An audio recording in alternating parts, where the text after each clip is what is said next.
በስመ አብ ወወልድ ወመንፈስ ቅዱስ አሐዱ አምላክ። በስመ አብ ወወልድ ወመንፈስ ቅዱስ አሐዱ አምላክ። በስመ አብ ወወልድ ወመንፈስ ቅዱስ አሐዱ አምላክ አሜን። ይትባረክ እግዚአብሔር አምላክ እስራኤል ወአምላክ አበዊነ ቅዱሳን ዘተሳሃለነ ወገብረ መድኃኒተ ለሕዝበ ዚአሁ። በቸርነቱ ይቅር ያለን ለወገኖቹ መድኃኒትን ያደረገ የአባቶች አምላክ የእስራኤል ፈጣሪ ቸሩ እግዚአብሔር ከዚህ ሰዓት ከዚህ ዕለት ስላደረሰን ስለ ቸርነቱ ስለ ይቅርታው ከሁሉ አስቀድሞ ስሙ የተመሰገነ ይሁንና ለእናንተም እንደሚገባ ሊቃውንተ ቤተ ክርስቲያን ወንድሞቼ፣ እናቶቼ ሁላችሁ በእግዚአብሔር ሰላምታ እንዴት ዋላችሁ? እንዴት ሰነበታችሁ? ይቅርታው ቸርነቱ ምሕረቱ ለዘላለም የባህሪ ገንዘብ የሆነ እንደ አምላክ የሚሆን አብ ወልድ መንፈስ ቅዱስ ለአምላክነቱ እንደሚገባ ስሙ በድጋሚ የተመሰገነ ይሁን። እናታችን እመቤታችን ንጽሕት ቅድስት ድንግል አምላክ ማርያም፣ ቅዱስ ዕፀ መስቀሉ፣ ቅድስት ቤተ ክርስቲያኑ ያከበራቸው ቅዱሳን ሁሉ ስማቸው የተመሰገነ ይሁን፣ የተመሰገነ ይሁን። እንኳን አደረሳችሁ። እንግዲህ ከልደት በኋላ ነው እንጂ በፊት ስለማንገናኝ የጌታችን የመድኃኒታችን ኢየሱስ ክርስቶስ የልደቱ በዓል ከሁለት ቀን በኋላ ነው። ከዚያው በተረፈ ደግሞ ያው በየዕለቱ በዓላት ስላሉ ከዚያውም በተረፈ በቀደም ዕለት የቅዱስ ዳዊትን ዓመታዊ በዓል አክብረን የተገናኘ ነው እና ለዚህ ሁሉ ነው። አሁን ሳምንት ጉባኤ ስንለያይ እንዳትረሱት ማክሰኞ ነው ብለን ደጋግመን ተናገርን አይደለም? ግን አስቸጋሪ ነው። አባቶቻችን ይላሉ አጥብቀህ አደራ አትበል፣ አጥብቀህ አደራ ያልክለት ነገር ይጠፋል ይላሉ። ለምን ቢባል ሰው ልጅ አስቸጋሪ ነው። ጌታም በትንቢተ ሆሴዕ አብዝቼ ብጠራቸው አጥብቀው ከኔ ራቁ ብሎ በአፈ ሆሴዕ ተናግሯል። ስለዚህ ግን አሁን አንድ ሀሳብ መጣልኝ። አሁን ሰሞኑን አንድ መጽሐፍ ታትሟል። ያው በይፋ በደንብ እንነጋገርበታለን። ግን መጽሐፉን ያሳተሙት የኔታ ባልንጀራ የሆኑ ሊቀ ሊቃውንት ደቀ መዝሙር የሆኑ መምህር አብርሃም ናቸውና 100 ያክል መጽሐፍ እንዲሁ በጉባኤያችን ልንገዛቸው አሰብን እና ለማን ልስጠው? አድልዎ ሊሆንብኝ ነው። ለማን ሰጥቼ ለማን ልንሳ እያልኩ ነበረ። ዛሬ ተመችቶኛል። ዛሬ የመጣ ሁሉም ሰው መጽሐፍ ይወስዳል ማለት ነው በነፃ። የ250 ብር መጽሐፍ ነው። በነገራችሁ ላይ ድፍን 50 ሺህ ብር ነው 200 መጽሐፍ ለመግዛት ያወጣ ነው። ለምን ሁልጊዜ መጽሐፍ ግዙ እያልን እናንተን መለመን? ይህን 50 ሺህ ብር እውነት ለመናገር ከገዳማት ገንዘብ ተቀንሶ ነው የተገዛው። ምክንያቱም በቤተ ክርስቲያን ስርዓት፣ በተለይ ቅጽረ ቤተ ክርስቲያን ውስጥ ባለ ስርዓተ ቤተ ክርስቲያን ጉዳይ ላይ የተጻፈ መጽሐፍ ነውና ስርዓተ ቤተ ክርስቲያን የዘመናችን በጣም ትልቅ በሽታ ገጥሞታልና ጠባቂ ባለቤት አጥቷልና ይህንን ለማድረግ ሲባል በተለይ በስርዓተ ቤተ ክርስቲያን ላይ የሚጻፉ መጻሕፍት እናበረታታለን። ባለፈውም ፍትሐ ነገሥት ሲጻፍ ያው ፍትሐ ነገሥት በተወሰነ ተቆንጥሮ ሲታተም ያው ማህበራችን የምታውቁት ነው። ግማሹን የህትመት ወጪ በነፃ የሸፈነ ማህበሩ ነው። 100 ምናምን ሺህ ብር ማለት የግሌ ስላልሆነን ለመናገር አላፍርም። ለምን የማህበር ንብረት ነው። ያን መጽሐፍ በግማሽ ስፖንሰር ማድረግ የፈለግነው ደራሲውን ለመርዳት አይደለም፣ እናንተ እንድትጠቀሙ ነው። አሁንም ይህንን መጽሐፍ ወጪ ተደርጎ 200 መጽሐፍ ቅድም በነገርኳችሁ ብር የተደረገው ግድ የለም። ይህን ገንዘብ ገና ይችን ቃል በውጭ ያሉ ወንድሞች ሲሰሙ አንዱ 5000 አንዱ 2000 አንዱ 3000 አድርገው ይሞሉታል። ዛሬ ላይሆን ይችላል፣ የዛሬ ዓመት ሊሆን ይችላል፣ ይሞሉታል። ባይሞሉትም ችግር የለውም። ምክንያቱም ይችን ብር ከአንዱ ገዳም ለአንዱ ገዳም ከተላከው 5000 3000 እያታረፍን ይበቃል ከምንለው ቦታ ላይ እያታረፍን ከዚህ በፊት አስቀምጠናት የነበረች ብር ነች እና ስለዚህ አሁን ዛሬ እኔ የዝክረ ቅዱሳንን ወሳኝ ወይም ትክክለኛ ከልባቸው አባል የሆኑ ሰዎችን የምታውቁበት አንዱ መንገድ ይሄ ነው።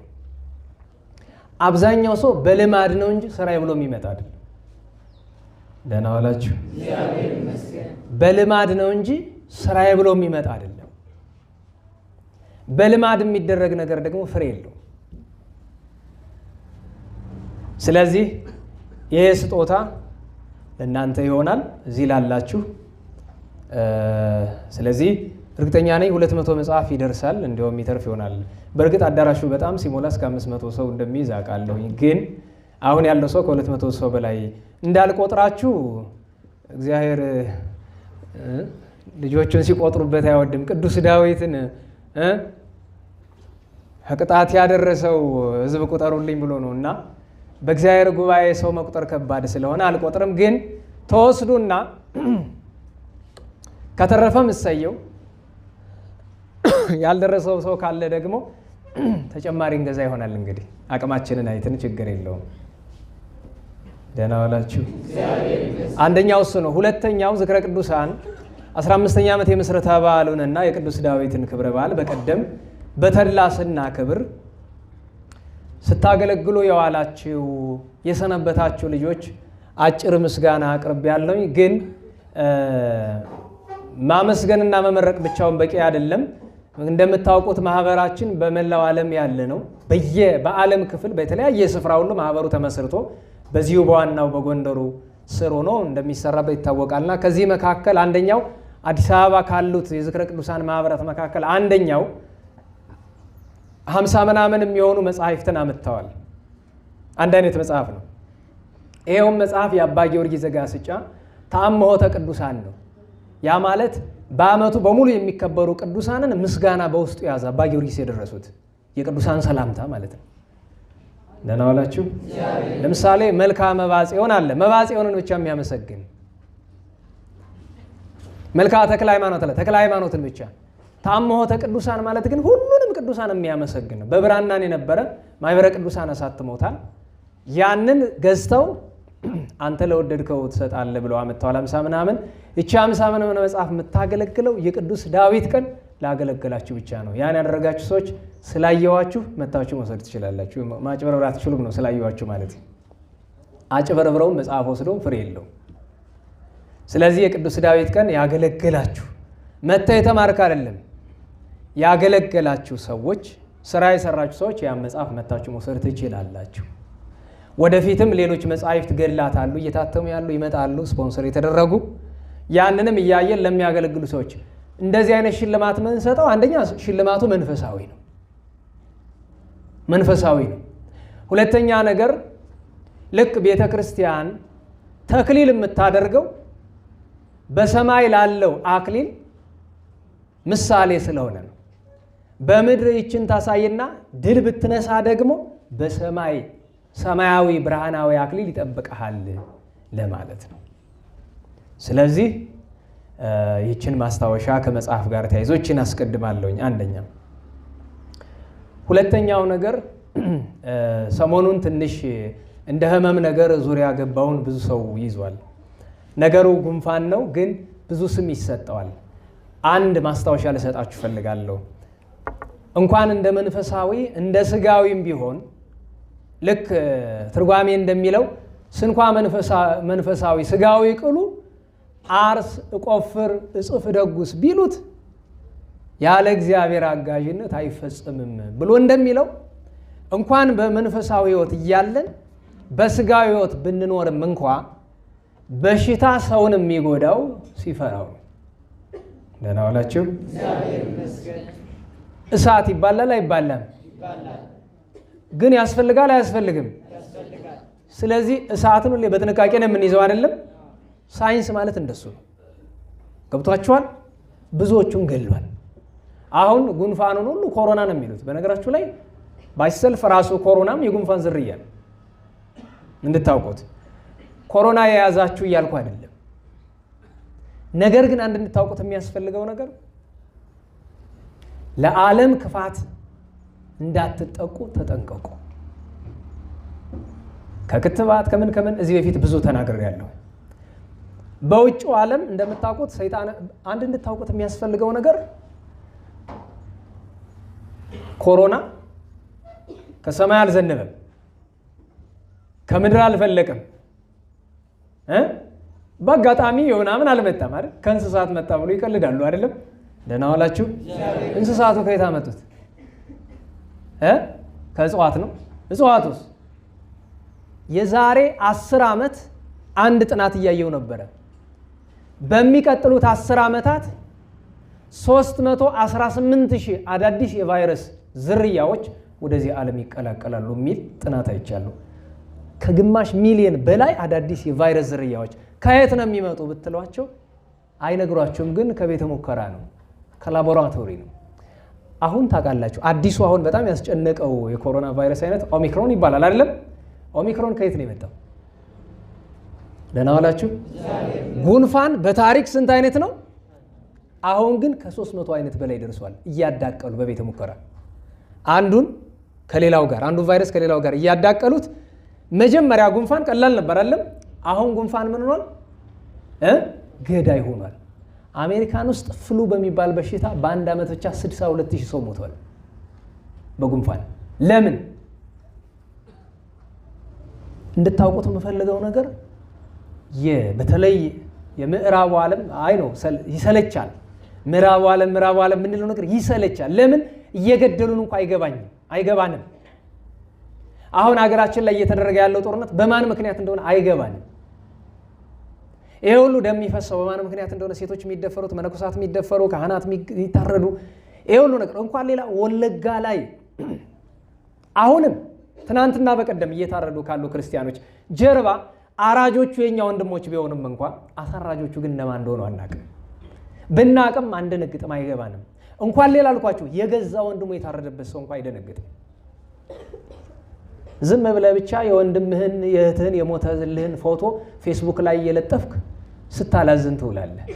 አሁንም ካልነቃን አስቸጋሪ ነው። ስለዚህ ያለን አማራጭ አንድና አንድ ብቻ ነው። ምክንያቱም ምዕራቡ ዓለም የምንለው በዋነኝነት በአሜሪካና በዩናይትድ ኪንግደም የሚመራ ነው፣ በእንግሊዝ ማለት ነው። ደህና ዋላችሁ። እነሱን መቋቋም አንችልም። እንኳን እኛ አልኳችሁ አሜሪካን ትገዳደራለች የምትባል ቻይና አለች አይደለም? ራሻ አለች አይደለም? መገዳደር አይችሉም። በስጋ አቅም ከሆነ በወታደራዊ በኢኮኖሚያዊ አቅም ከሆነ መወዳደር አይችሉም። ቀላል ነገር ልስጣችሁ። ዓለም ላይ ጦርነትን ለማሸነፍ የሚፈሩ 2 ነገሮች ነው ያሉት። አንደኛው የባህር ኃይል ነው። ሁለተኛው የአየር ኃይል ነው አይደለም? የአየር ኃይልና የባህር ኃይል አንድ ላይ ሲሆኑ ደግሞ በጣም ያስፈራል። ይሄ ደግሞ ምን ይባላል?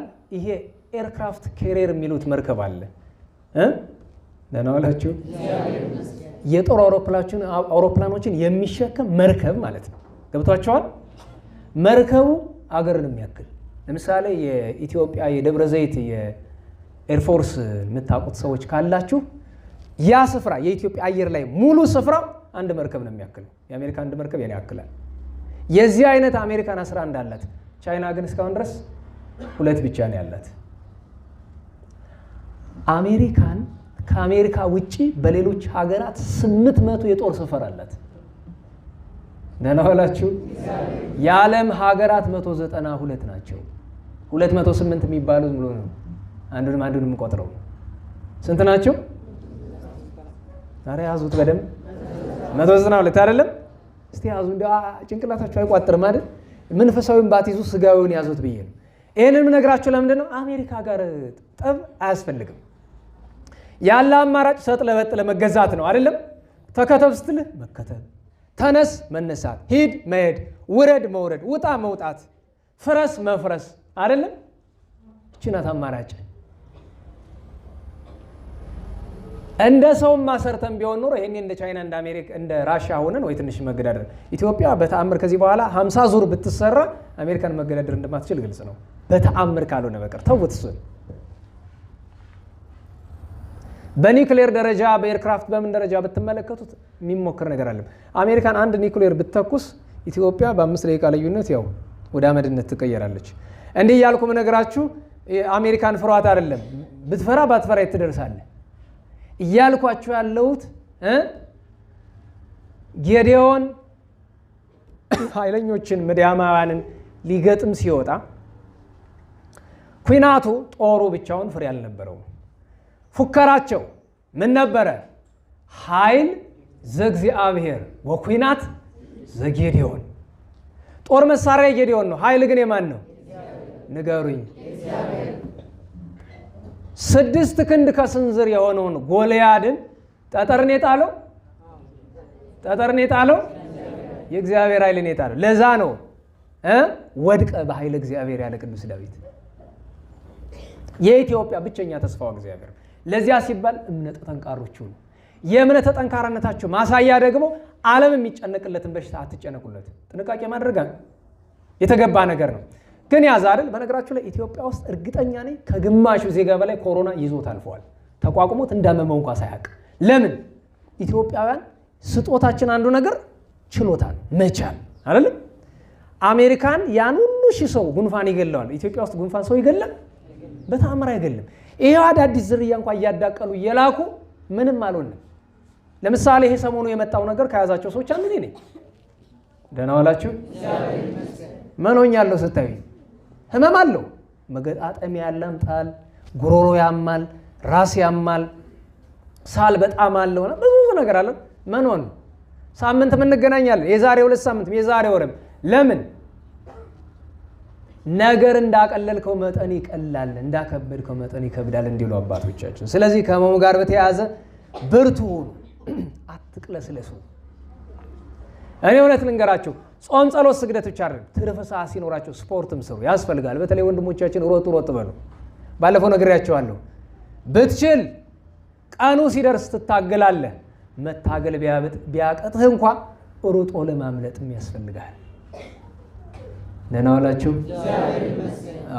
እንዘጥ ስትል ደርሶ መሀል አናትህን ነው የሚልህ።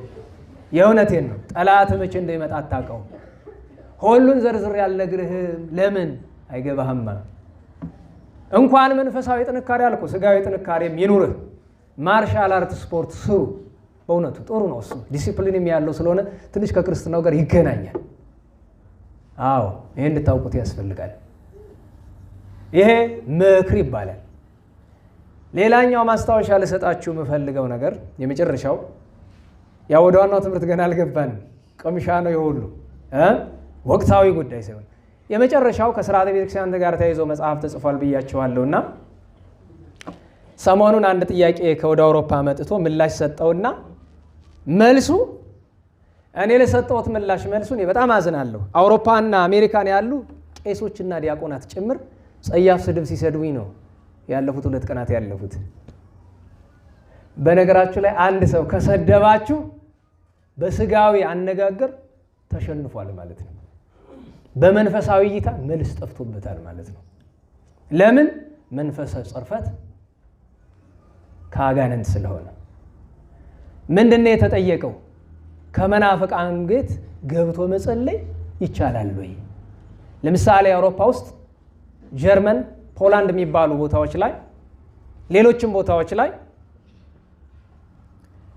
ቸርች አለ። የፕሮቴስታንት እንግዲህ ሊቃውንት አሉ፣ ብሉይን ሐዲሱን ሊቁን የተማሩ ፍትሐ ነገሥት የሥርዓት መምህራን ናቸው። የፕሮቴስታንት ቸርች አለ። ፕሮቴስታንቶቹ ሲዘሉበት ይውላሉ። በማግስቱ መጥቶ የኞቹ አስገቡን ብለው ቅዳሴ ይቀድሱበታል፣ ስጋው ደግሞ ይፈቱበታል። በማግስቱ እንደገና ፕሮቴስታንቶቹ ገብተው ይዘሉበታል። እስኪ በሞቴ ፍትሐ ነገሥት አንቀጽ 5 በእንተ ኤጲስቆጶሳት፣ አንቀጽ 6 በእንተ ካህናት እስኪ ተመልከቱት። አንቀጽ 7 በእንተ ዲያቆናት እስኪ ተመልከቱት። በተለይ 6:225 ላይ ተመልከቱት እስኪ። እንኳን ይህንን ማድረግ እንዲህ ያደረገ ወደ አይሁድ ቤተ ጸሎት፣ ወደ አሕዛብ ወደ መናፍቃን ስፍራ የገባ ክህነቱ ይያዛል። አዎ ክህነቱን ያጣል። መጽሐፍ ነው ያለው። እንግዲህ አንዳንድ ነገሮችን ለምን ዝም እንበል? አሁን እኮ ግራ የገባኝ ነገር አንተ ምን አገባ ማተው ይሉኛል። እኔ በሞቴ ባለፈው ተናግሬያለሁ አይደለም? እሺ ጸልዩልኝ ዝም ማለት እንድችል እርዱኝ። እኔ መናገር አልፈልግም። የመሰደብ ሱስ የለብኝም እኮ እኔ ባልናገር የሚቀርብኝ ነገር የለም እኮ። ግን እሰቡት፣ በአንድ ቤት ውስጥ እዚያው መንበር ላይ ፕሮቴስታንቱ ካቶሊኩ እንደገና እዛው መንበር ላይ የክርስቶስ ሥጋና ደም እንዴት ብሎ ነው የሚሆነው? አማራጭ አተን የሚባል ነገር የለም። ደህና ዋላችሁ? አማራጭ ቢጠፋ ምእመን ማጥመቅ ይችላል? ንገሩኝ። እና አማራጭ ጠፋ ተብሎ ከመናፍቃን ቸርች ነው እንዴ ሄዶ የሚቀደሰው? ጥንት በዘመነ ሐዋርያት አማራጭ ቢጠፋ ከክርስቲያን ቤት ተመርጦ ከደጎቹ ቤት ይቀደስ ነበር። ምክንያቱም ቤተክርስቲያን የለም በዛ ዘመን። ካታኮምብ ይባላል። ግበ ምድር ጉድጓድ ቆፍረው ነው የሚኖሩ ክርስቲያኖች። ከዋሉበት አድሩ ካድሩበት አይውሉ። አሁን እንደዚህ የሚያደርጉ ሰዎች አሉት። በነፃነት ሀገር ነው እንዳይገዙ ለሳንቲማቸው ሳስተው መግዛት ይችላሉ። ደህና ዋላችሁ። መግዛት ይችላሉ፣ መስራትም ይችላሉ፣ መግዛትም ይችላሉ። ቢያጡ አንዱ ክርስቲያን የኔም ቤት ወሰዱ እኔ በኪራይ እኖራለሁ ብሎ ለሊቀ ጳጳሱ ቢያስረክብ ሊቀ ጳጳሱ በሜሮን አክብሮ ቤተክርስቲያን ያደርገዋል። አለቀ አይደለም? ይሄ ሁሉ ቢጠፋ የገንዘብ ጉዳይ ነው። እናታችን ቅድስት ሳራ ከሶሪያ ዳር ከቱርክና ሶሪያ ድንበር ተነስታ ሜዲትራኒያን ባህርን አቋርጣ ግብጽ መጣ። ከተፍጻሜተ ሰማይ ጴጥሮስ ነው ልጆቿን ያስጠመቀች ያቆረበች። ይህንን ያክል ለክርስትናው ፍቅር ካለው በዓመት አንድ ጊዜ ንስሐውን ሲፈጽም ቆይቶ በዓመት አንድ ጊዜ ከአውሮፓ ኢትዮጵያ መጥቶ ቆርቦ ቢሄድ ችግር አለው? ነገር ግን እነዚህ የፕሮቴስታንት ቸርች ውስጥ ይህንን የሚያደርጉና የሚሳደቡ ካህን ዲያቆንን ባዮች ዓላማው ምዕመኑን ማገልገል አይደለም። እዛ ቦታ ላይ ዶላር አለ፣ ፓውንድ አለ፣ ዩሮ አለ እንጂ ህዝቡን መጥቀም አይደለም። በግልጽ እንነጋገር። ጥያቄ የጠየቀኝ ሰው አለ አሜሪካን ያለ። አይ እንደዚህ ሲደረግ ነበር እና ኋላ ቤተክርስቲያን ተሰራ። አሁንም ግን ያኛው እዛ ቸርች ውስጥ ሲያደርግ የነበረው ሰው ነው አሁንም የሚቀድስ። ክህነት እንደሌለው መቁረብ ይቅርብኝ አለ። አይ እሱ አይመለከትህም። ክህነት አለው የለውም ያንተ ስራ አይደለም፣ እሱ የእግዚአብሔር ስራ ነው። ብቻ ግን የፕሮቴስታንት ቸርች ውስጥ ግን እነሱ የሚዘሉበት ቦታ የካቶሊክ ቸርች የመናፍቃን ቦታ ላይ ግን ገብቶ ያንን ማድረግ በጣም ያልተገባ ነገር ነው። ስለዚህ ቤተ ክርስቲያን እንዲህ ያለ ህግ እንዲህ ያለ ስርዓት የላትም። 2021 ስለገባ 2022 ስለገባ 21 ሺህ ምናምን ስለገባ አይደለም። ቤተ ክርስቲያን የምትለወጥ የምትናወጥ አይደለችም። ስርዓቷ አይለወጥም፣ አይናወጥም። የሚሻሻልም ነገር የላትም። አንዳንድ ጅላጅላ አለ የሚሻሻል እንዴ! ይሄ እኮ የሃይማኖት ጉዳይ ነው። ነና ወላችሁ እንደዚያማ ከሆነ ታዲያ ለምን ችግር አለው? እኔ ታዲያ ከዚያ ብቻ ሳይሆን ከዚህ ሲሆን ታዲያ ካቶሊክና ኦርቶዶክስ ፕሮቴስታንትና ኦርቶዶክስ ምንም ችግር ከሌለው እነሱ ጋር እኛ ለብቻችን ምን ያሰራናል? ለምንድን ነው እዚህ መጥተው እነሱ እንደፈለጉት የማይሆኑ? ለምን እንከለክላቸዋለን? ደህና ዋላችሁ። እዛው አሜሪካ አውሮፓ ያሉና ቤተክርስቲያን ለኦርቶዶክስ የሰሩ አሉ አይደለም? ለምን ለፕሮቴስታንቶቹ አይፈቅዱላቸውም? እናስተውለው። ከምንም በላይ ምእመን ቢሳደብ አይገርመኝም። እንዴት አንድ ሰው አሰረ ክህነት ይዞ ይሳደባል? አቅሙ ካላቸው መጽሐፍ ጠቅሰው ለምን አይከራከሩ? አይ ተሳስተሃል እንዴ ከፕሮቴስታንትም ሆነ ከካቶሊክ ገብቶ መቀደስ ይቻላል ብለው መጽሐፍ ጠቅሶ መከራከር እኮ ነው ካለ። ይሄ ደግሞ ከየት የመጣ ሰባኪ ነው ብለው አላለኝ አንዱ ልጅና ከየት ነው የመጣሁት? ደህና ዋላችሁ። ከየት ነው የመጣሁት? አያችሁ፣ መምጫውን የማያውቅ ድራሹን የማያውቅ ሰው ሁሉ ሌላውን ሰው ከየት ነው የመጣ ይላል። ለምን? ከቤተ ክርስቲያን ስላልመጡ ከቤተ ክርስቲያን የመጣውን ሰው ከየት ነው የመጣ ይላሉ። ገብታችኋል? ከቤተ ክርስቲያን ለመምጣቴ ማስረጃዬ በጎ ስራ ባይኖረኝ እንኳን የምናገረው ቃል ሃይማኖት የመጽሐፍ ነውና ከየት ነው የመጣሁት? ከቤተ ክርስቲያን ነው።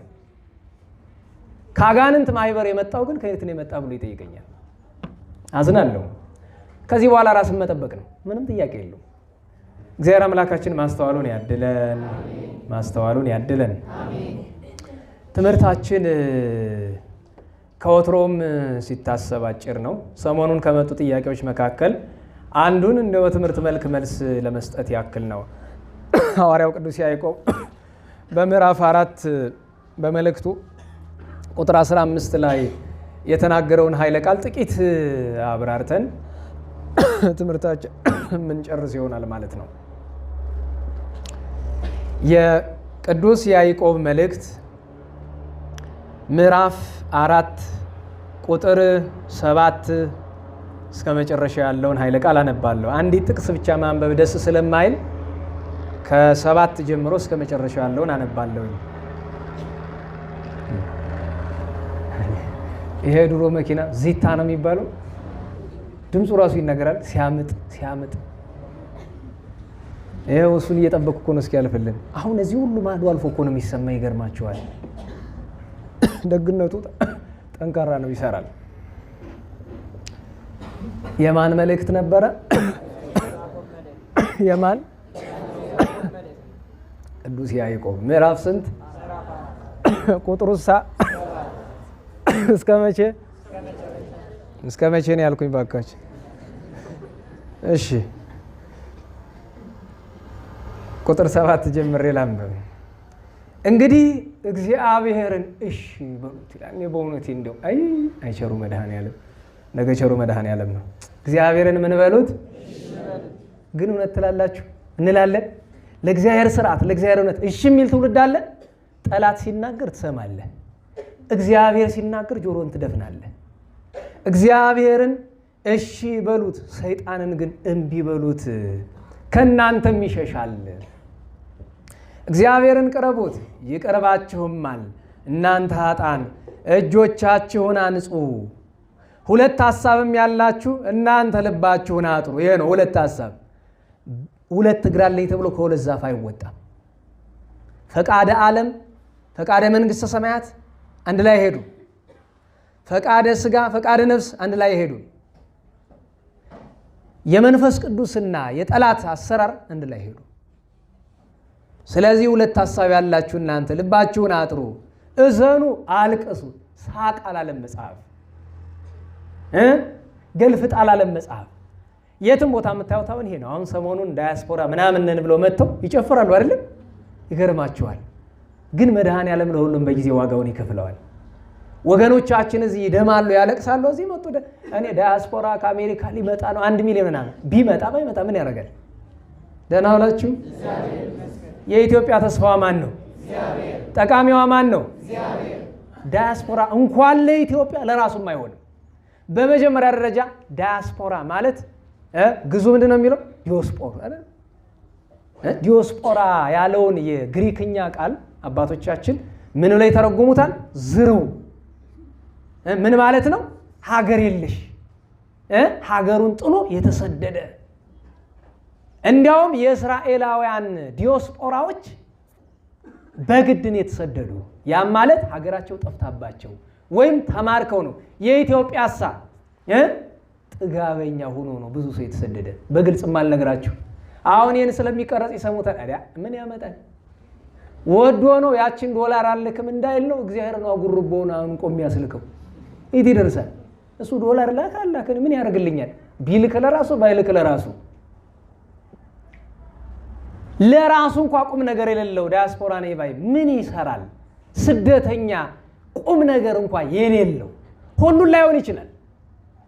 ነገር ግን አብዛኛው ዳያስፖራ ነኝ የሚለው አይምሮው በድንቁርና የተሞላ የምዕራቡ ዓለም አኗኗር ያቆሸሸው ገንዘብን እንደ ትልቅ ቁም ነገር የሚያይ በገንዘቡ ሊገዛ የሚያስብ ዝክረ ቅዱሳን ላይ ትልቅ የሰራነው ነገር እንደው ታውቃላችሁ። ገንዘብ የሚልኩ ሰዎችን እንደ ባለውለታ ሳይሆን እንደ ጥፋተኛነት እንዲሰማቸውን ያደረግናቸው። ስለዚህ ገንዘብ ልከው ብዙ ሰዎች ይቅርታ አድርጉልን የምትል ቃል አብረው ይልካሉ። አዎ ይሄ ነው ስነ ምግባር ማለት። አድርገህ መልካም ሰርተህ ራስ እንደ ጥፋተኛ መቁጠር፣ ይሄ ነው ክርስትና። እንዲማሩ እግዚአብሔር አድርጓል። የተወሰኑትን ማወቅ አለብን። ማስተዋል ነው። እዘኑ አልቅሱ ይላል፣ እዛ ግን ይጨፍራል። ያው ዞሮ ዞሮ ሁሉም ተባሪው አለው። ሁሉም በጊዜው የሳቁ ያለቅሳሉ፣ ያለቅሱም ይስቃሉ። እዘኑና አልቅሱ፣ ሳቃችሁን ወደ ልቅሶ ደስታችሁንም ወደ ሐዘን መልሱ። በእግዚአብሔር ፊት ራሳችሁን ዝቅ አድርጉ፣ እርሱም ከፍ ከፍ ያደርጋችኋል። ወንድሞቻችን ሆይ እርስ በርሳችሁ አትተማሙ አለ። ደግሞ አሁን ወንድሞቻችን ሲል እህቶች እናንተን ይመለከታል አይመለከትም?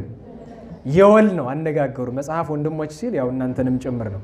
አትተማሙ። ምክንያቱም ሐሜት የሚጸና ከወንድ ይልቅ በማን ነው?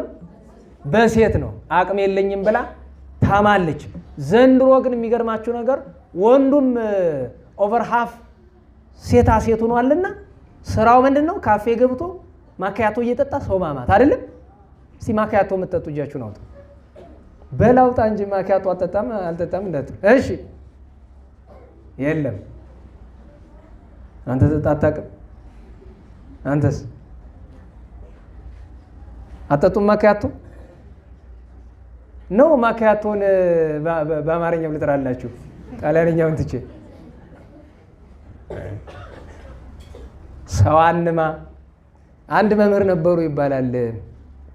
የአቋቋም ይሁን የቅኔና ተማሪያቸው እየነገሩኝ ነውና ጸጋ እግዚአብሔር አደረባቸው ናቸው አልባሌ መስለው እና ደሞዝ ነሽ ምንድነሽ እነ ዶክተር አየለ የሚያገኙትን ነገር በሙሉ ለተማሪ ያከፍሉ። ደሃ ናቸው፣ ምንም የላቸውም። መምህሩ ዋናው እና ተማሪዎቻቸው እንደ ጓደኛ ነው።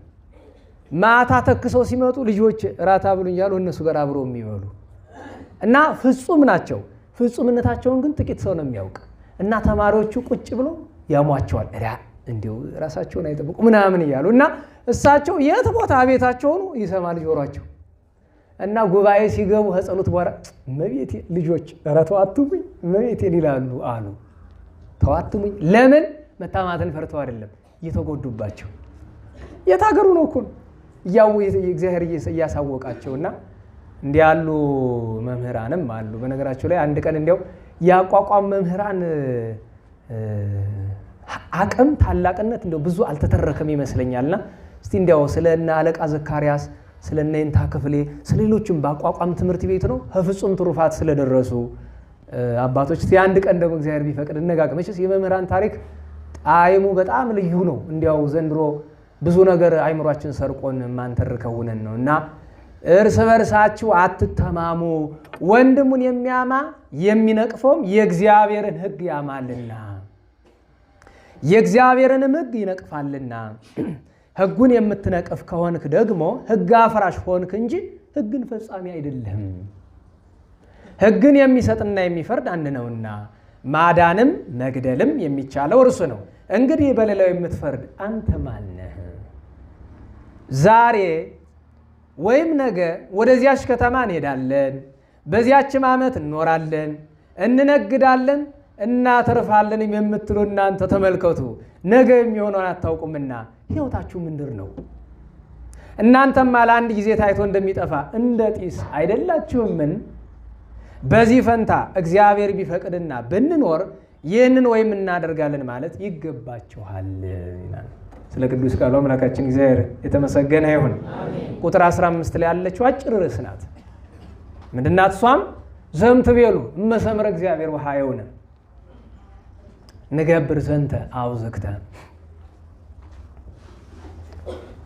ርዕሳችን እመሰምረ እግዚአብሔር ቢፈቅድ ምትል እግዚአብሔር ቢፈቅድ በሕይወትም ብንኖር ይህንን ወይም ያንን እናደርጋለን በሉ ወይም ልትሉ ይገባ ነበረ ምትል ነው የትምህርቱ ርዕስ። በሌላ አነጋገር ፈቃድ እግዚአብሔር ምንድን ነው? ሰሞኑን ከመጡ ጥያቄዎች መካከል የተጫጩ ወንድና ሴት መጡ። ከዚህ በፊት ብዙ ሰው ይጠይቃል፣ ግን እንግዲህ ጊዜው ሲደርስ ነው እግዚአብሔር ልብ የሚያነሳሳና ለትምህርት ዛሬ ሆነ። አጭር ነው የምናደርገው።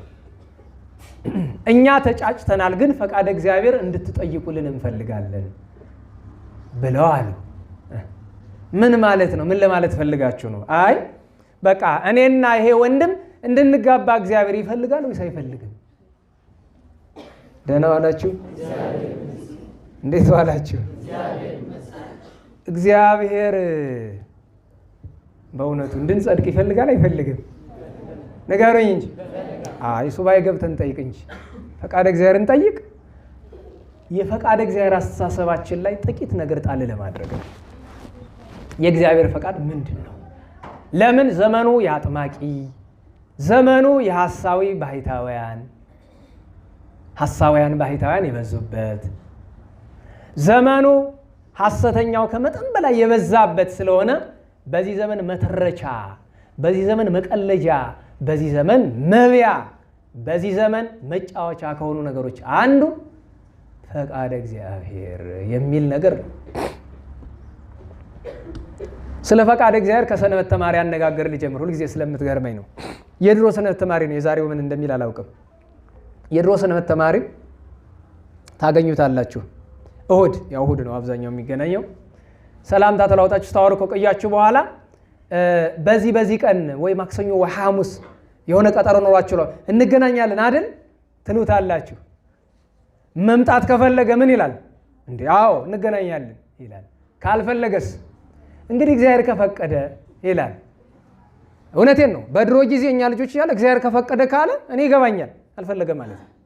በግልጽ ማልነግራችሁ ምክንያቱም አይመጣም። የእግዚአብሔርን ፈቃድ የሚያውቃት ስንት ሰው ነው ያለ? የእግዚአብሔር ፈቃዱ ምንድን ነው? ዛሬ ብዙ ሰው ፈቃድ እግዚአብሔር ጥየቃ ብሎ ሱባኤ ይገባል። በነገራችሁ ላይ እግዚአብሔርን ፈቃድ ለመጠየቅ ሱባኤ መግባት በጣም ትልቅ ነገር ነው። ነገር ግን አካሄዳችን በጣም የተሳሳተ ነው። ደህና ዋላችሁ። ስጋው ደግሞ ህይወት ነው አይደለም? ንገሩኝ። የቆረበ ሁሉ ግን ህይወት ይሆንለታል? እንደሚገባ የቆረበ ነው። እንደማይገባው የገባ ሰው ደግሞ መጽሐፍ ይላል ደይኖ መቅሰፍቶ በላለ ርሱ ብሏል ሐዋርያው በአንደኛ ቆሮንቶስ 11:27 ጀምሮ። ስጋው ደግሞ ወስዶ ገሃነመ እሳት መውረድ አለ። ሱባኤ ገብቶ የአጋንንት ራት መሆን አለ። ቅድስት አርሴማ ወይ እንትን ቦታ ብለህ ስለሄድክ አይደለም። እግዚአብሔር በውኑ ዓለም ከተፈጠረ አንስቶ እገሊትና እገሊት ተጋቡ እገሊትና እገሊት ተጋቡ እያለ ሲያጋባን ይኖር? ደህና ዋላችሁ። አረ እንዴት ዋላችሁ። እንኳን ሌላው ይቅርና የክርስቶስ ምሳሌ የሆነ ንጉሱ ሰሎሞን ጠቢቡ ሰሎሞን የተገኘበት ጋብቻ እንዴት ነው የመጣው? ቅዱስ ዳዊት በስህተት የሰው ሚስት ወሰደ አይደለም? ከዛ በስህተት ከመጣው እኮ ያ መልከ ከሌላው ጋብቻ ይልቅ ቅዱስ ዳዊት ከዛ በፊት ከነበረው ጋብቻ ይልቅ ያኛውን እኮ እግዚአብሔር የበለጠ ባርኮታል። ቤርሳቤህና ዳዊት እኮ የነበራቸው ነገር ከናቢግያ ከነሜልኮል ከሌሎችም የበለጠ ነበር። እንዲህ ማለት በስተት የሚመጣው ነገር መልካም ነው ማለት አይደለም። ግን የእግዚአብሔር ፈቃድ ማለት ምን እንደሆነ ቀጥለን እንመለከታለን። ግን በመጀመሪያ እንድታውቁት የሚያስፈልገው ነገር ፈቃደ እግዚአብሔርን መጠየቅ በሚል ስም የማይገቡ ነገሮችን አናድርግ። አንድ ምሳሌ ልጥቀስላችሁ። ደህና ዋላችሁ። ከዓመታት በፊት ነው አንድ ወንድሜ አገልጋይ ነው፣ መድረክም ያስተምራል፣ በክህነትም ያገለግላልና አንዲት መነኩሲት ይጠሩና ያው ለብቻቸው የሚኖሩ ናቸው። በጸሎት ምን ይሉታል? ህልም አየሁ። አንድ ነገር ያሳስበዋል። እኔ የምኖረው በመንኩስና ነው ወይስ በጋብቻ ነው? በነገራችሁ ላይ ብዙ ሰው እስቲ ጠይቅልኝ እግዚአብሔር ለኔ መንኩስና ነው ፈቃዱ ወይስ ጋብቻ ይላል። አሁን እንዲህ ያለ ጥያቄ አለ? ደህና ዋላችሁ። ልብ ወደ መራ ትሄዳለህ እንጂ አንተ የምትችለው የትኛውን ነው? አቅመ የትኛውን ነው? መንገድ የትኛውን ነው? እግዚአብሔር በልዩነት ለዚህ የሚመርጣቸው አሉ አይደለም? ለአግባ ቢሉ እንኳን የሚከለክላቸው ሰዎች አሉ። ለምን? ለጉዳይ፣ ለስራ፣ ለድንግልና የሰራቸው ሰዎች አሉ። በቃ እንዲያውኑ እንዲኖሩ ይፈልጋቸዋል። ለአግባ ቢሉ እሺ አይላቸው፣ ይከለክላቸዋል። እንደገና ደግሞ ለጋብቻ ተብለው እምቢ ብለው የመነኑ ለምሳሌ አቡነ ሀብተ ማርያም አሁን ዛሬ ወራዊ ባላቸው ናቸው አይደል? ዮስቴና እምቢ ብላ እናታቸው ቅድስት ዮስቴና መነነች አይደለም? ተመለሽ የተባለችው ተመለሽ። በዋልድባም ሰምታችሁ ይሆናል። እምቢ ብላ ፈቃድ እግዚአብሔር አይደለም ማለት የተለየች ስለሆነች አትግቢ ባክሽ፣ ከአብራክሽ ፍሬ ስላለ ማለት ካንቺ ከማይጸንሽ ፍሬ ስላለ እግዚአብሔር ላንቺ አልፈቀደም ባክሽ ተመለሽ ተብላ እምቢ ብላ ቆብጭና 16 ዓመት ተቀመጠች። በ16 ዓመቷ ወጣ ወልዳለች። ከመንኩስና በኋላ የአባ መርትያኖስ ዳግማዊ ታሪክ የሚያሳየን ይህንን ነው። የመርትያኖስ ዳግማዊ ታሪክን አታውቁም? አባቱ ወደ በረሃ ሲወጡ ፍጹም ሰው ናቸው፣ ደግ ሰው። አንድ ግሁስ ሰው ያገኛቸውና አንተ ከአብራክህ ላይ ዘር ስላለ መጀመሪያ በጋብቻ ትኖራለህ አላቸው። የለም እኔ በድንግልና ነው የምመንን። ተው እምቢ አሉ። በረሃ ገቡ። እስከ 83 ዓመታቸው ድረስ በበረሃ ኖሩ። 83 ዓመት ማለት ወልሞስት አርጅተዋል። 43 ዓመት በበረሃ ኖረዋል በምናኔ። በ83ኛ ዓመታቸው ታመሙና ሞቱ። የዛ ባህታዊ ደገኛው ሰው ትንቢት ይቀር ይመስላቸዋል። ሊቀብሯቸው ሲሉ ደረታቸው ሙቀት አለው፣ ልባቸው አካባቢ ሙቀት አለ። እንዳይቀብሩ ትንሽ ሙቀት አለች። እንዳይተዋቸው ሙተዋል። ጨነቃቸው። ምን ይሻላል? ገዳም ውስጥ ምን አለ? እስቲ ወደ መንደር እንውሰዳቸው። ወደ ገጠር መውሰድ። አንድ ደግ ሰው ተቀብሎ ምንድነው ሲባል እንደዚሁ ነው። ቢያያቸው አረ አልሞቱም እኮ ብሎ ይልና አንዲት ልጅ አለችው፣ ታዳጊ ልጅ። ያችን ወጣት ልጁን ጠርቶ ልጄ ቀስ አድርገሽ ተንከባከቢያቸው ብሎ አንድ ቀን ጥርሳቸውን እንደምንም ከፍታ ለብ ያለች ውሃ ጠብ ስታደርግ በጎንደር አማርኛ ግርግጭ ይባላል አይደለም? እንደዚያውና ገባች። አሃ አሉ ማለት ነው።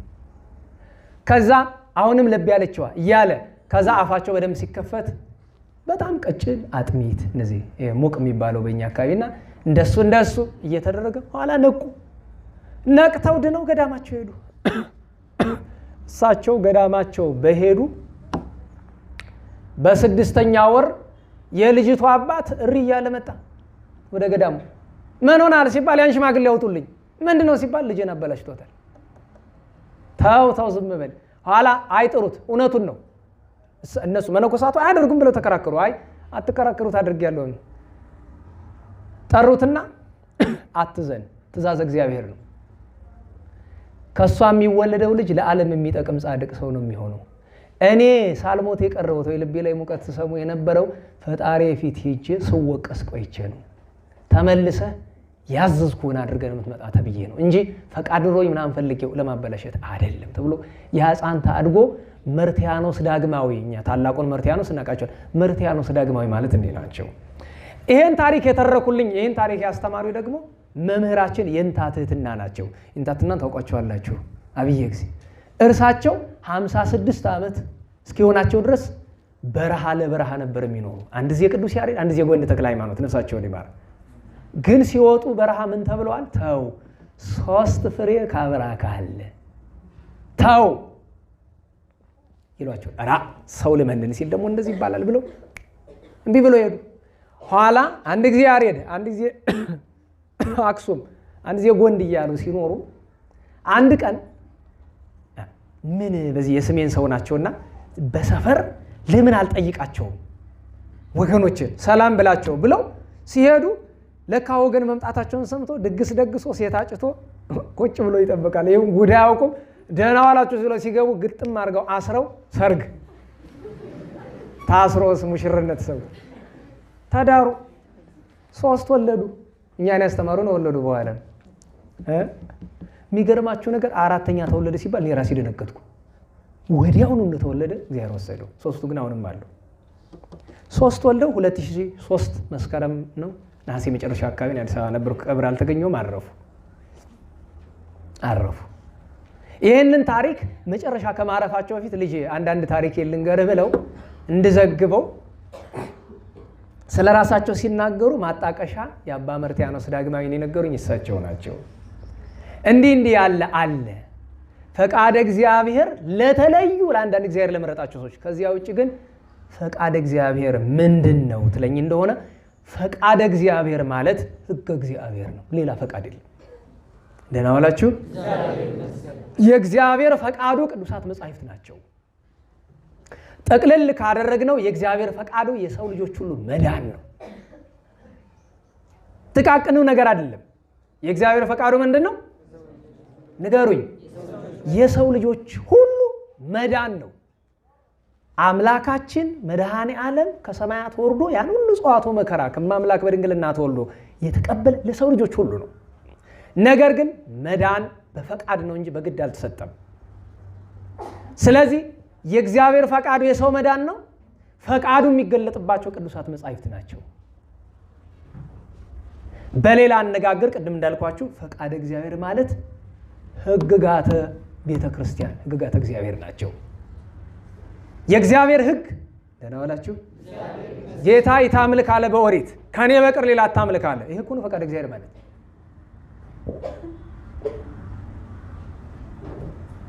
አባትና እናትህን አክብር አለ። ይሄ ነው ፈቃደ እግዚአብሔር ማለት። ባልንጀራህን ውደድ፣ ይሄ ነው ፈቃደ እግዚአብሔር ማለት። የተራበ አብላ፣ ፈቃደ እግዚአብሔር ነው። የተጠማ ጠጣ፣ ሕግጋተ እግዚአብሔር። ከዚህ ሁሉ ውጭ ግን በህይወት ጉዳይ ካላችሁኝ በህይወት ጉዳይ ላይ የእግዚአብሔር ፈቃዱ 2 ወይም 4 ናቸው። 2 ብንል ጋብቻና መናኔ፣ በሁለት ለመክፈል ግን አይመችም። ምክንያቱም ጋብቻም ራሱ ምናኔ መሆን የሚችልበት አቅም ስላለ በጋብቻ ውስጥ የመነኑ ብዙ ስላሉ አራቱ ይሻላል። ጋብቻም ፈቃድ እግዚአብሔር ነው፣ ምንኩስናም ፈቃድ እግዚአብሔር ነው፣ ብሕትውናም ፈቃድ እግዚአብሔር ነው፣ ድንግልናም ፈቃድ እግዚአብሔር ነው። ምነው አራት አደረግካቸው ትለኝ እንደሆነ የተለያየ አካሄድ ስላላቸው። ጋብቻ ባልና ሚስት ተጋብቶ ነው። ምንኩስና ቆብ ተደርጎ ነው። ብሕትውና ቆብ ሊኖረውም ላይኖረውም ይችላል፣ ግን እንደ ምንኩስና በማህበር አይኖርም፣ ለብቻ ነው። ድንግልና በምንኩስናም ሊሆን ይችላል፣ በብሕትውናም ሊሆን ይችላል፣ አንዳንዴ በጋብቻም ሊሆን ይችላል። እንደነ ዲሜጥሮስ እንደነ ዮሐንስ ከማ አንዳንዴ በመሃል ከተማም ሊሆን ይችላል። ለምሳሌ አሁን በድንግልና የሚኖሩ በየመንገዱ ነዳይ መስለው ይወደቁ አሉ። ድንግልናቸውን ይጠበቁ። እነሱ ደናግል ብቻ ሳይሆኑ የከተማ ባሕታውያን ይባላሉ። የከተማ ባሕታውያን ሁለት አይነት ናቸው። አንደኛ አጭበርባሪዎቹ፣ እነዚህ ሌቦቹ። ሁለተኛ ነዳይ መስለው የወደቁ። አሁን በቀደም ምናልባት የቅዱስ ዳዊት ነዳያን ስትዘክሩ እዛ መሃል የትኞቹ እንደሆኑ አትለዩአቸውም። ነዳያንን አክብሩ በጣም መጀመሪያ ስለ ሕገ እግዚአብሔር ሲባል፣ ሁለተኛ ነገር ከመሃላቸው ማንኞቹ የተቀደሱ። ጎንደር ውስጥ እንድታውቁ ከ20 በላይ የኔ ቢጤ የመሰሉ እንደዚህ አይነት ሰዎች አሉ፣ ሁልጊዜም አይጠፉ። ቀላል መስሏችሁ ነዳያንን ብዙ አትጋፏቸው። የፈለገ ቢሆን መልካም ስሩ፣ ካልቻላችሁ አልፎ መሄድ መጠንቀቅ ያስፈልጋል። ስለዚህ እነዚህ አራቱ ፈቃድ እግዚአብሔር። ጋብቻ ፈቃድ እግዚአብሔር ነው። ለምን? ብዙሁ ወተባዝሁ ወምልእዋ ለምድር። ጌታ ጋብቻ ፈቃዱ መሆኑን በመፍጠር ብቻ አይደለም ያሳየ። በሐዲስ ኪዳን የመጀመሪያ የአደባባይ ተአምሩን በጋብቻ በቃና ዘገሊላ በማድረግ ጋብቻ ፈቃዴ ነው ብሏል። በሐዲስ ኪዳን ራሱ ደህና ዋላችሁ። ድንግልና ፈቃዱ እንደሆነ ለማሳየት ልክ ካገቡት መካከል እነ ቅዱስ ጴጥሮስ እንደመረጠ ከሐዋርያት መካከል እነ ቶማስ፣ እነ ዮሐንስ ወንጌላዊ፣ እነ እንድርያስን የመሳሰሉት ደናግል ናቸው። ገብቷችኋል? ቅዱስ ጳውሎስ ድንግል ነው። ቅዱስ እስጢፋኖስ ድንግል ነው። ደናግልን መርጧል ብቻ አይደለም። ሎቱ ስብሐት ጌታችን መድኃኒታችን ኢየሱስ ክርስቶስ ያሳየው ኑሮ የደናግል ኑሮ በቀጥታ ራሱ ያስተማረው በተግባር ያስተማረው ኑሮ ሕይወተ ደናግል ነው። ሕይወተ ደናግል ብቻ አይደለም፣ የምንኩስና ሕይወትንም አሳይቷል። የብሕትውና ሕይወትን ብሕትውናን የታሳየ ቆሮንቶስ ገዳም ላይ 40 መዓልት 40 ሌሊት ማን አብሮት ነበረ? እንዴት ዋላችሁ? ከእህል ከውሃ ወገን አልቀመሰም። ባሕታውያን እንዴት ያለ ኑሮ እንደሚኖሩ 40 መዓልት 40 ሌሊት አሳየ። በማቴዎስ ወንጌል ምዕራፍ 4 ላይ እንደተጠቀሰው መነኮሳት እንዴት እንደሚኖሩ በደብረ ዘይት ስር ባለችው በጌቴሴማኒ በኤሊዮን ዋሻ ውስጥ ደቀ መዛሙርቱን ይዞ እዛች እንደ ገዳም ናት እሷ። ምንኩስናን እዚያ ነው ያሳየ። ድንግልናን በአጠቃላይ ጋብቻን በመባረክ አንድም ያገቡ ሰዎችን ያገባውን ቅዱስ ጴጥሮስን ሊቀ ሐዋርያት በማድረግ ሁሉንም ባርኳል። ስለዚህ ፈቃድ እግዚአብሔር ማለት ሕገ እግዚአብሔር ነው። ፈቃድ እግዚአብሔር ማለት ሕጉን ስርዓቱን መጠበቅ ነው። እግዚአብሔር ሌላ ፈቃድ የለውም። ከዚህ ከጻፈል ውጭ በእያንዳንዳችን ለየግላችን እንዲነግረን ከፈለግን ችግር አለ ማለት ነው። ደህና ዋላችሁ? ኧረ እንዴት ዋላችሁ? ኧረ በደንብ በሉ። የእግዚአብሔር ፈቃዱ የእኛ መዳን ነው። የእግዚአብሔር ፈቃዱ ቅዱሳት መጻሕፍት ናቸው። የእግዚአብሔር ፈቃዱ ሕጉ ስርዓቱን መጠበቅ ነው። ሌላ ፈቃድ የለም። በእያንዳንዳችን አሁን አስቡት። እግዚአብሔር እኔ አንዳንድ የሚገርመኝ አይደረግም እያልኩ አይደል፣ ቅድም የነገርኳችሁ ለዛ ነው። እናግባ ሲሉ አታገቡም፣ እንመንኩስ ሲሉ አትመነኩሱም ይላቸው አሉ አይደለም። እሱ ብቻ አይደለም፣ እግዚአብሔር ነግሯቸው ወይ መላእክት ወይ ቅዱሳን ነግሯቸው ተጋብተው ፍሬ ያፈሩ ደግሞ አሉ አይደለም አሉ። ለምሳሌ አባታችን ኖህ በእግዚአብሔር መልአክ መሪነት ነው ሃይከልን ወይም አምዛራን ያገባው። እሱ እናውቃለን። መልአኩ ቅዱስ ሱሪያል ነው ይህን ያደረገው። ነገ ወርሃዊ በዓሉ የምናከብርለት በ27 ሌሎችም ቅዱሳን አሉ። በእግዚአብሔር መልአክ መሪነት እገሊትን አግባ እገሌን አግባ ተብሎ በህልም በራእይ የሚረዱ እግዚአብሔር እገሊትን አግባ እገሌን አግባ ብሎ አይናገርም እያልኩ አይደለም። ነገር ግን ይሄ የሚነገራቸው በጣም የተለዩ ሰዎች ናቸው። ደህና ዋላችሁ? እስቲ እጃችሁን ወደ ላይ አውጡት። አይዟችሁ። እንዲያው እዚህ የቤተ ክርስቲያን ሊቃውንቱን አይደለም እናንተ ነው የሚበል እንደዚህ ይባላል። እጃችሁን ወደ ላይ ይባላል። ቀጥሎሳ ወደ ቀኝ ኪሳችሁ ይባላል አይደል? ታዲያ ምናችን ሞኝ ነው? ብር የምናስቀምጥ የት ነው? ግራ ኪስ ላይ ነው አይደለም? አዎ ቀኝ ኪስ ባዶ ነው። በቃ ዳሰተውታለህ። በደንብ አውጣው እንጂ እስቲ በእውነቱ እኔ ለየት ያልኩ ነኝ የሚል አሁን እንዳወጣው ይቆይ። እግዚአብሔር ለእኔ ሊነግረኝ ይገባል። የተለየው ነኝ የሚል ሰው ካለ ቀስ ብላ ወረድከው አይደል? አንዳንዶቻችሁ ቀስ ብላችሁ ያወረዳችሁት ነኝ ወይስ አይደለም እያላችሁ የተጠራጠራችሁ ነው። አስቡት እስኪ እንዴት ብሎ ነው አሁን አንተ እኔን ግራ የሚገባኝ ነገር እግዚአብሔር በዓለም ላለ 7 ቢሊዮን ህዝብ መጥቶ አንተ እገሊትን አንዳንድ ሰው እኮ እኛን ሁሉ መጥቶ ይጠይቀናል። ምን ይላል? ማንን ባገባ ጥሩ ይሆናል? እንዲያውም የሚገርማችሁ ነገር አንዱ ጓደኛዬ ማግባት ፈለገና አንድ ጎንደር ከተማ ውስጥ አንድ ደግ ሰው አለ እንደው በጸሎት ተወስኖ ነዳይ መስሎ የሚኖርና ልፈትነው ነኝ ብሎ ሊፈትነው ነው። እግረ መንገዱን ደግሞ 2 ሴቶች አሉና ሁለቱም ቆንጆ ናቸው እና መምረጥ ቸግሮታ። አሁን ልብ ብሎ እንግዲህ ከ2 ሴት ሊያማርጥ ማለት ነው። ሄዶ አባገሌ ይለዋል። አቤት። ያኛውን ፈሊጠኛ ነው። ያ ማለት እግዚአብሔር ያደለውም ሰው ስለሆነ አባገሌ አቤት፣ እንዲያው ወለተ እንትናና ወለተ እንትና መምረጥ ተቸገርኩ፣ የትኛው አላግባ አለው። ከሁለቱ አንዷን። ጥሩ መልስ ነው አይደለም? እንግዲህ አስቡት። እሺ ፈቃደ እግዚአብሔር ሕጉ ከሆነ እሺ፣ በዚህ በተለይ አብዛኛውን ሰው የሚያሳስበው አሁን ለምሳሌ አንደኛው ጋብቻ ነው አይደለም? የጋብቻ ወይም ደግሞ የህይወት ውሳኔ ጉዳይ። ሁለተኛው ነገር ስራ አይደለም? ሶስተኛው ነገር መኖሪያ ቦታ አለ አይደል? ለምሳሌ ሀገር መቀየር፣ ውጭ ሀገር መሄድ የሚባል ነገር አለ አይደለም? አሁን በእውነት እንደ ውጭ ሀገር ስለመሄድ ስላለመሄድ አሁን ሀገር ለመልቀቅ ጥያቄ አለው ይጠየቃል። እግዚአብሔር እንዴት ዋላችሁ? እኔ እኮ ከሀገር የወጣሁት በፈቃድ እግዚአብሔር ይላል። አንዳንዱ አይሆንም አለንም። ለስራ እግዚአብሔር ጠርቶ የሚወስዳቸው ሊኖሩ ይችላሉ። ነገር ግን የኔ ቢጤ ዝም ብሎ ይሄ አላፊ አግዳሚው ይሄ ባለፈው እንዳልኳቸው የገለባው በፈቃድ እግዚአብሔር ነው።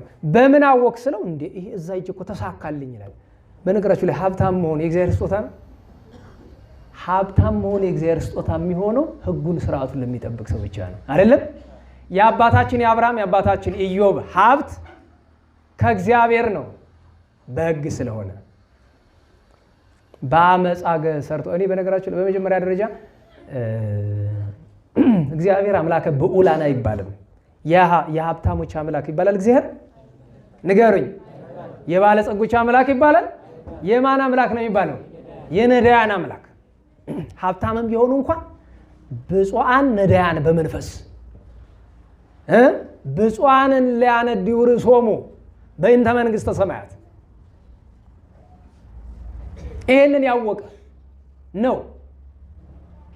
እሱንም ተውት። አሁን የሥራ ጉዳይ ምን እንዲያው እዛ አባ ተክለ ማርያም በሕይወት እያለ የሚመጣው ሰው ሁሉ አባ ተክሌ እኔ ምን ልስራ እስኪ ንገረኝ፣ የትኛውን ትምህርት ልማር? እንዲያው የቤተ ክህነቱም እኮ ይጠይቃላል። እንዲያውም የሚገርማችሁ ነገር አንዳንድ ተማሪዎች የደብረ ማቅም የገብረ መንፈስ ቅዱስም እየመጡ ሌሊት ይመጡና አባ የትኛውን ብማር ይቀናኛል? ወደ ዜማው ልሂድ፣ ወደ መጽሐፉ ልሂድ? ይሄም ከሆነ አንድን አባት ሂዶ መጠየቅ አይደለም። መጀመሪያ ትንሽ ጾም ጸሎት ጥሩ። በእርግጥ ይመራሉ። ለምሳሌ እንታ ጥበቡ የመሩት ብዙ ሰው አለ። አሁን አለ ደግሞ ጨርሰን ደግሞ እንዳናጣጥለው አሁን አለ። አሁን እዚህ ስለሚያውቋቸው እንታ ጥበቡንም ለምሳሌ እሳቸው እንደ ፈሊጥ ነው። ታዲያ የጠየቃቸውን ሁሉ አይናገሩ። ለምሳሌ 100 ሰው ቢጠይቃቸው ለ2 ወይ ለ3 ነው የሚናገሩ። ለምን? ለሚገባው ሰው ነው የሚናገሩ። ጉዳይ ላለው ሰው ነው፣ ለሚረባ ሰው ነው የሚናገሩት። ታዲያ ለስራ የሚሆን ለጋብቻ የሚሆን ምን እናድርግ? ለምሳሌ ማግባት የምትፈልጋት ሴት ወይ ህይወቱን ወይ የምታገባትን ሴት ለማወቅ ምን ማድረግ አለብህ ለሚለው ቀላል ነው። አሁን እኮ እኛ ማስተዋል ያልቻልነው ነገር ብርሃናችን ማን ነው? ነገሩኝ። እኛ እንደ ህጉ እንደ ስርዓቱ ከሄድን እኛ የሚያስፈልገን ነገር የሚያመጣ ማን ነው? የሚሰጠን ማን ነው? ሲሰጥ ግን ከሰማይ ከምድር አይደለም። ሲሰጥ በህይወታችን መስመር ውስጥ ነው የሚያመጣው። ገብታችኋል? መርምሮ መጠቀም ደግሞ የኛ ፈንታ ነው። ምክንያቱም በህይወታችን እግዚአብሔር የሚያመጣው አለ፣ ጠላት ሰይጣን የሚያመጣው አለ። ስለዚህ ትጾማለህ፣ ትጸልያለህ፣ ትሰግዳለህ፣ ትመጸውታለህ፣ ፍቅር አንድነትን፣ ትዕግስትን፣ የዋህነትን ገንዘብ ታደርጋለህ። በጉ በትእዛዙ ትኖራለህ። ጠዋት ማታ ጌታ ሆይ ምርሃኒ እግዚኦ ፍኖተ ሰናየ እንተባቲ አሐውር። እችን ጸሎት ያዟት። ፈቃደ እግዚአብሔር የምትመራች ናት። የዳዊት ቃል ናት። ቅዱስ ዳዊት ምርሃኒ እግዚኦ በሉ እስቲ ፍኖተ ሰናየ እንተባቲ አሐውር። አዎ የሚሄድባትን በጎን ጎዳና አቤቱ ምራኝ። እሄድባት ዘንድ የሚገባኝን በጎን ጎዳና አቤቱ ምራኝ። ጋብቻም ቢሆን መርቶ ያደርሳል፣ ምናኔም ቢሆን መርቶ ያደርሳል። በዚያው ግን ያንተም ውሳኔ ይጠበቃል፣ የኛ ውሳኔ ይጠበቃል። ራሳችን ሰውነታችንን መርምረን ይችን ዓለም የምንጸየፋት ባህሪያችን የተስማማልን ከሆንን ራሳችንን 3 ዓመት እንፈትነዋለን ለምንኩስና። ከተስማማን ሄደን አመክሮ እንገባለን። ከዛ ካመክሮ በኋላ እንመነኩሳለን። ይሄ ሲሆን ሱባኤ እንግባ ወይስ አንግባ? እንግባ። ሱባኤ ስንገባ ግን አንድ ነገር ጥንቃቄ እናድርግ። ባለፈው የነገርኳችሁን የአንዱን ባልንጀራ ልንገራችሁ። ያ ፈተና የደረሰበት ያልኳችሁ ቅድም ጀምሬ የተውኩት ያች መነኩሴ ህልም አየው። ምንድን? አንተ አትመነኩስም ታገባለህ። የምታገባት ደግሞ ገሊት የምትባል ሴት ናት። በህልሜ ተረድቻለሁ። ይሄን ልጅቱ ማን ናት? ልጅቱ ገሊት ትባላለች። እኔ አላውቃትም፣ በህልሜን ያየዋት። ኋላ ግን ሳጣራ ስለ ልጅቱ በጣም የተቀደሰች እመቤታችን የምትወድ ጸባዩ ያማረ ምናምን ብሎ ይነግሩታል። ልቡ ስቅል አለ። እሺ። ከዛ በኋላ 15 ህልም ጨምረውለታል ስለዚህ ጉዳይ። ሱባኤ ገብቼ መጣሁ እያሉ ቢደምሩ ስንት ይሆናል? 16 ህልም ማለት ነው። ደህና ዋላችሁ። በአንድ ርዕስ ላይ ስንት ህልም? ያውም ሱባኤ ላይ የታየ ያውም በጸሎተኛ መነኩሴ። ኋላ አንድ ደግ ሰው ከሌላ ስፍራ መጣ። ደግ ሰው ያልኳችሁ ያው ደግሞ ፍጹም የሆነ እውነተኛ ሰው ማለት ነው። መጣና ምንድነው እያደረክ ያለው? አይ እንደዚህ ሴት አጭቻለሁ ብሎ ይላል። ማንን? እገሌን። ማን ነው እንደዚህ አድርገ ያለ? እኒያ መነኩሴ። እንዴት? እንደዚህ ህልም ነግረውኝ። አሃ ልጅቱ ምንድናት አሉ። መጀመሪያውኑ አላውቃትም፣ ኋላ ነው ያወቅኳት። ከዚያስ ምን አሉ? ጠባያ በጣም እንጀራ ብለው አሉ። እንግዲያውስ አሉት እኛው አንድ ይሄ ደግ ሰው መጥቶ እንግዲያውስ አዎ 2 ምስጢር ልንገርህና አንተ ተከትለህ መርምር። አንደኛው አላውቃትም ብለውሃል እንጂ ትንሽ እህታቸው ናት። አያችሁ፣ ትንሽ እህታቸው ናት። ሁለተኛው ነገር ጠባያ እንጀራ ነው ያሉህ። እንግዲህ እሳት ይበልጥ እንደሆነ ሄደህ ሞክር።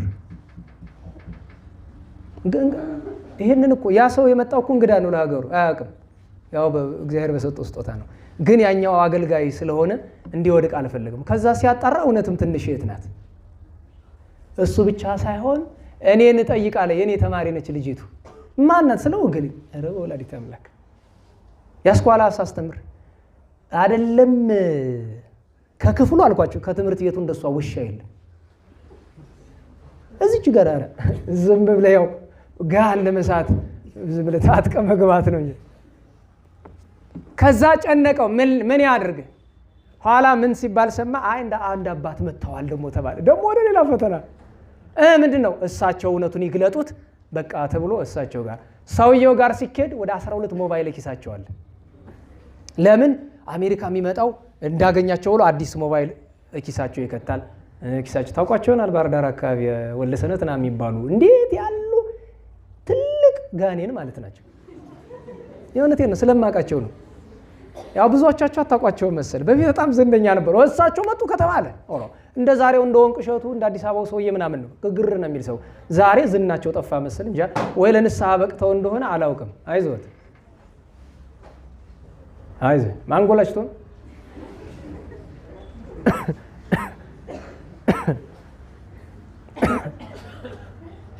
እያገለገለ ነው። ተውት። ደህና ዋላችሁ።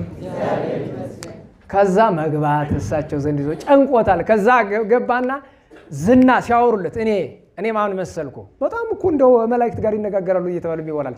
እኔ ማለት ለገሌ እንደዚህ አድርጌ አሜሪካ ይሰደድኩት ለገሌ ማት ዝና ሲያወሩት ድክም አለኝ አለ። ከዛ በኋላ መጨረሻ ላይ የኔን ጉዳይ እንገሩኝ። የሚገርማችሁ ነገር የጸለየና ስራ ያቻ ግባት የተባልካ ሴት አለ ቀይናት አሉ። የሚገርማችሁ እውነታቸው ነው። ቀይናት ረዘም ያለች አዎ፣ እዚህ ላይ መስቀል ጥቁራት ያላታል። እኔ ጠይቀው የሆነ ሰው ሰይጣን ሹክ እያላቸው አይታወቅም። ትክክል ናቸው። እሷ ረበስ አትሆንም ተቃጥለ ለሞት ትቅርብ ደስ አለው። እቺ ነው አይፈለገ ከክፉ ሰውም ቢሆን እቹ ነው የፈለገ። ለምን ለኛኛይቱ መነኩሴ ሄዶ ይኸውኒ ከሶ በላይ የሆኑት አይሆንም ብለዋል ለማለት ነው። ኋላ ሊወጣ ስል አንዴ ቆይ እንጂ ምንድነው ሲባል የምታገባትን ሳልነግርህ እሺ አለና ቆጭ። የምታገባት ያለችው ጎንደር ናት። እሺ ቆይ ደግሞ ሌላ ነገር ልንገር። ምንድን? ቀይ ወፍራም ወይም ጠይም ቀጭን ናት። ሳይኮሎጂካል ዋርፌር እኮ ነው ይበቃ ስንቦያ ጦርነት። ምክንያቱም ተመልከቱ እህቶቻችን፣ እኔ ድሮ ሳላገባ ሴት ብዙ አላይም። አሁን ግን ከገባው በኋላ በደንብ አድርጌ ሳያችሁ ቀይ የሆኑ ሴት ብዙ ጊዜ የመወፈር እድላቸው ሰፊ ነው። ጠይሞቹ ደግሞ ቀጠን ያሉ ናቸው። ከወፈረች ሴት ወይ በጣም ቆይ በጣም ጥቁር ነው የምትሆነው። እና አስቡት እንግዲህ እንዲህ በሰው ጭንቅላት ላይ እየተጫወቱ ደግሞ ምን ይሉታል? ጠንቋይ ላመሉ ገብርኤል ተጠበቅ ይላል እንደሚባለው ጊዮርጊስን ለምነው እልፍኝ ጊዮርጊስ እንዳትለይ እሱ ነው የሚሰጥ ብለው አሉት። ሊወጣ ሲል ጸሎት ላድርግልሃል ጀርባዬን ምናምን ሲዳሱ አይ መከራዬ ምኑን እየቀቡኝ ነው ብዬ ጸሎተ ማርያም ደግሜ አመለጥኩ አለ። ኋላ የከተማው ሰው ነቅቶባቸው አርማጭሆ አባረራቸው። ግልግል ሆነ። አስቸጋሪ ነው። ፈቃደ እግዚአብሔርን በዚህ መንገድ ለማወቅ መሞከር በጣም አስቸጋሪ ነው። እሱ ብቻ አይደለም። እኔ የሆነ ሰው ሱባኤ ገብቶ ሁሌ በየጊዜው ምነግራቸዋለሁ ቅድስት አርሴማ ደርሼ መጣሁ ብላ መርጌታ ገሌን አሳዩኝ። የመርጌታውን የአርማጭሆ የዚህ ትክልንጋይ መርጌታውን ምንድነው ሲባል አይ መልእክት አለኝ ብቻዎትን ፈልገውታለሁ። እኔ ሱባኤ ገብቼ ከቅድስት አርሴማ የተረዳሁት ነገር አለ። ምንድነው? እሳቸው ነው የምታገቢ ተብያለሁ። እንግዲህ እሰቡት፣ ሴት ናት አደፋፈሯ። ፈሊጠኛ አይደሉ፣ የቤተ ክህነት ሰው ሞገደኛ አይደለም፣ ዝም ነው የሚል ነው።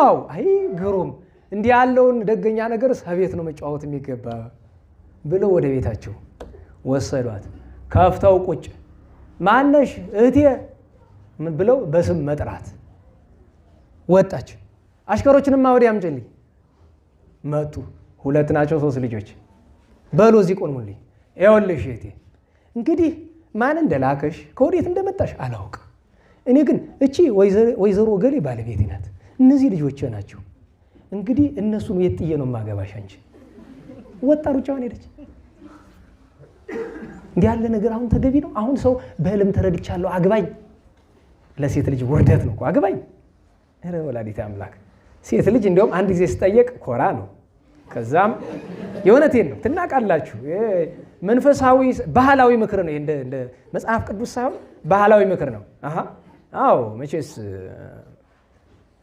አይ ኮስተር ማለት ነው እንጂ እንደው ዝም ብሎ ገና ገንዘቡን ምናምን አይታችሁ አሁን ባለፈው አንድ ካህን እየነገሩኝ ሴቶች ተቀምጠዋል አሉና የሆነ ዝነኛ ሰው ነው እና ገሌ እና ስለሱ ሲያወሩ ሰምተዋቸው እንደው እናንተ አንዷን ቢያገባ ደስ ይላችኋል ሲሏቸው እንደው ላፍቆ ይባላል አይደል አርጎት ነው እያሉ አቤት ውርደት።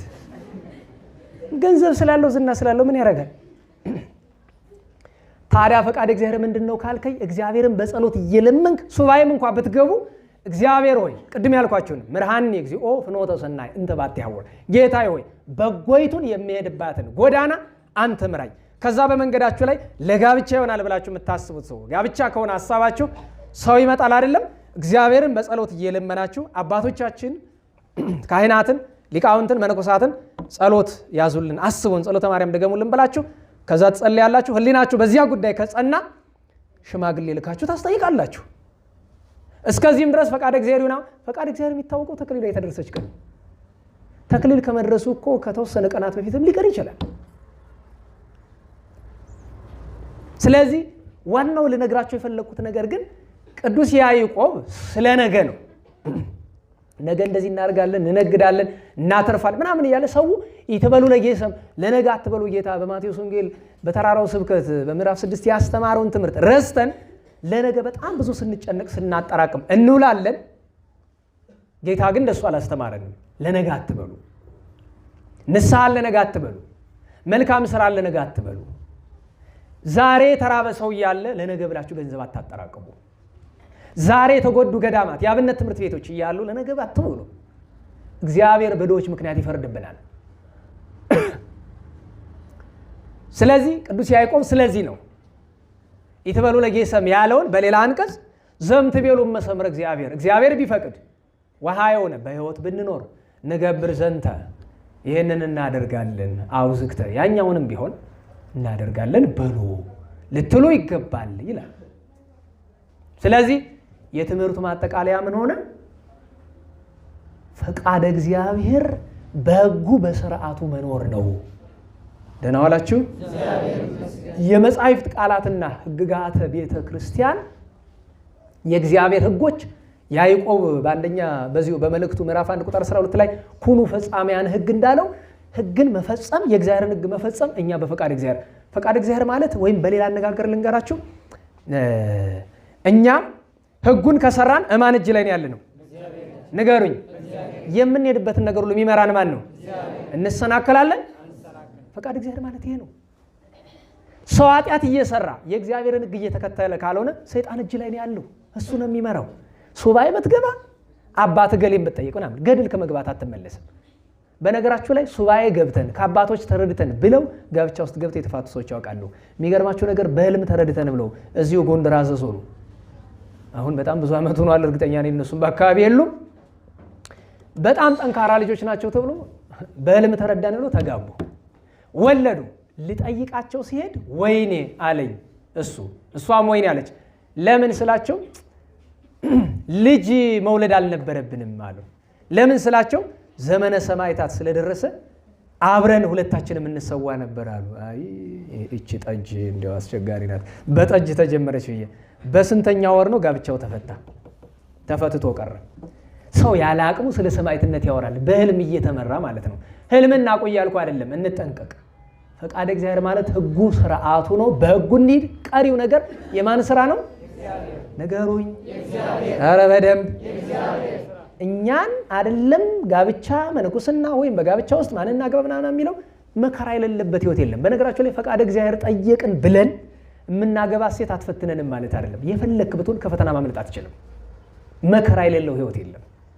ስለዚህ መሪያችንን እግዚአብሔር ማድረግ ነው እንጂ ፈቃደ እግዚአብሔር ማለት እገሊትን ላግባ አላግባ ወደዚህኛው ላዘን ብሎ ወደዚያኛው እያልክ እግዚአብሔርን አጓጉል በሌለህበት ህይወት መነትረክ አይደለም። እግዚአብሔር አምላካችን ማስተዋሉን ይስጠን። እንጨርስ እንግዲህ ይህንን ይመስላል። ያለፉትን 7 ቀን በዓላት እናንሳና እንጨርሳለን። ዛሬ 26 ነው። በ19 ነው ተገናኝተን የነበረው የቅዱስ ገብርኤል ዕለት። በ19 በ20 ነው የተገናኘን አሳልፈን ነው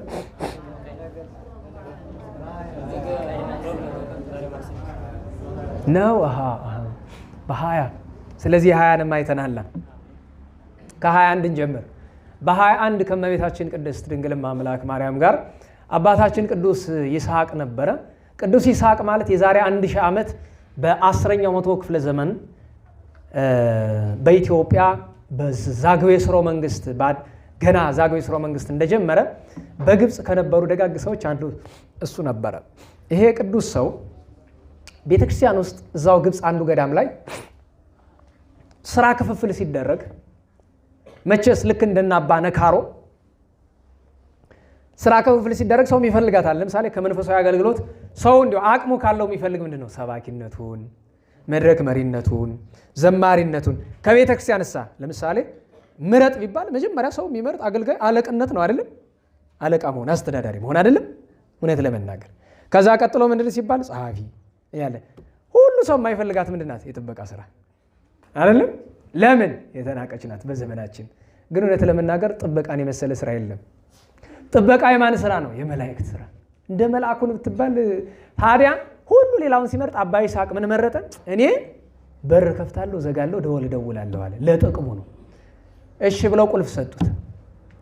ቁልፍ ከተቀበለ ጀምሮ ማታ እነሱ ሲተኙ በደግ ብሎ ሄዶ የእመቤታችን ስዕል አለች። ከዚያ ሄዶ ላቡ ወዙ እስኪንጠፈጠፍ ድረስ ይሰግዳል። ስግደቱ ታዲያ አንዲት ጸሎት ጋር ናት። ሌላ ጸዋቱ ያደርሳል። ልመናው ግን አንዲት ናት። በነገራችሁ ላይ አንድ ልመና ላይ ማተኮር ጥሩ ነው። 49 ዛሬ ገበቻ ምናምን ትለዋለህ፣ ነገ የሆነ ሌላ ነገር፣ ነገ የሌላ ነገር። አንዲት ነገር ላይ ማተኮር አንዳንዴ ጥሩ ነው፣ መልስ እስክናገኝ ድረስ እና ምንድነው ጥያቄው? ይችን የሱን ጥያቄ መልክዓ ማርያም ላይ አጼና ወደ አስቀምጠውታል። ለመልክኪ አይደለም? ለመልክኪ ማን ነው? ዘተሰርገው አሚረ ያበር ወትረ ፍቅርቴ አንቲ እንተ ታበድሪ ፍቅረ። ከዚያ ቀጥሎ ምንድነው? አርእኒ ገጽ ዚአኪ ማርያም ምዕረ። እቺ ኃይለ ቃል የአባይ ይስሐቅ ናት። አፄ ናኦድ ከዚያ ዜና ነስተዋታል። አርእኒ ገጽ ዚአኪ ማርያም ምዕረ። ድንግል ማምላክ አንድ ጊዜ መልክሽን አሳይ። ወደ ጌታ ዞሩ።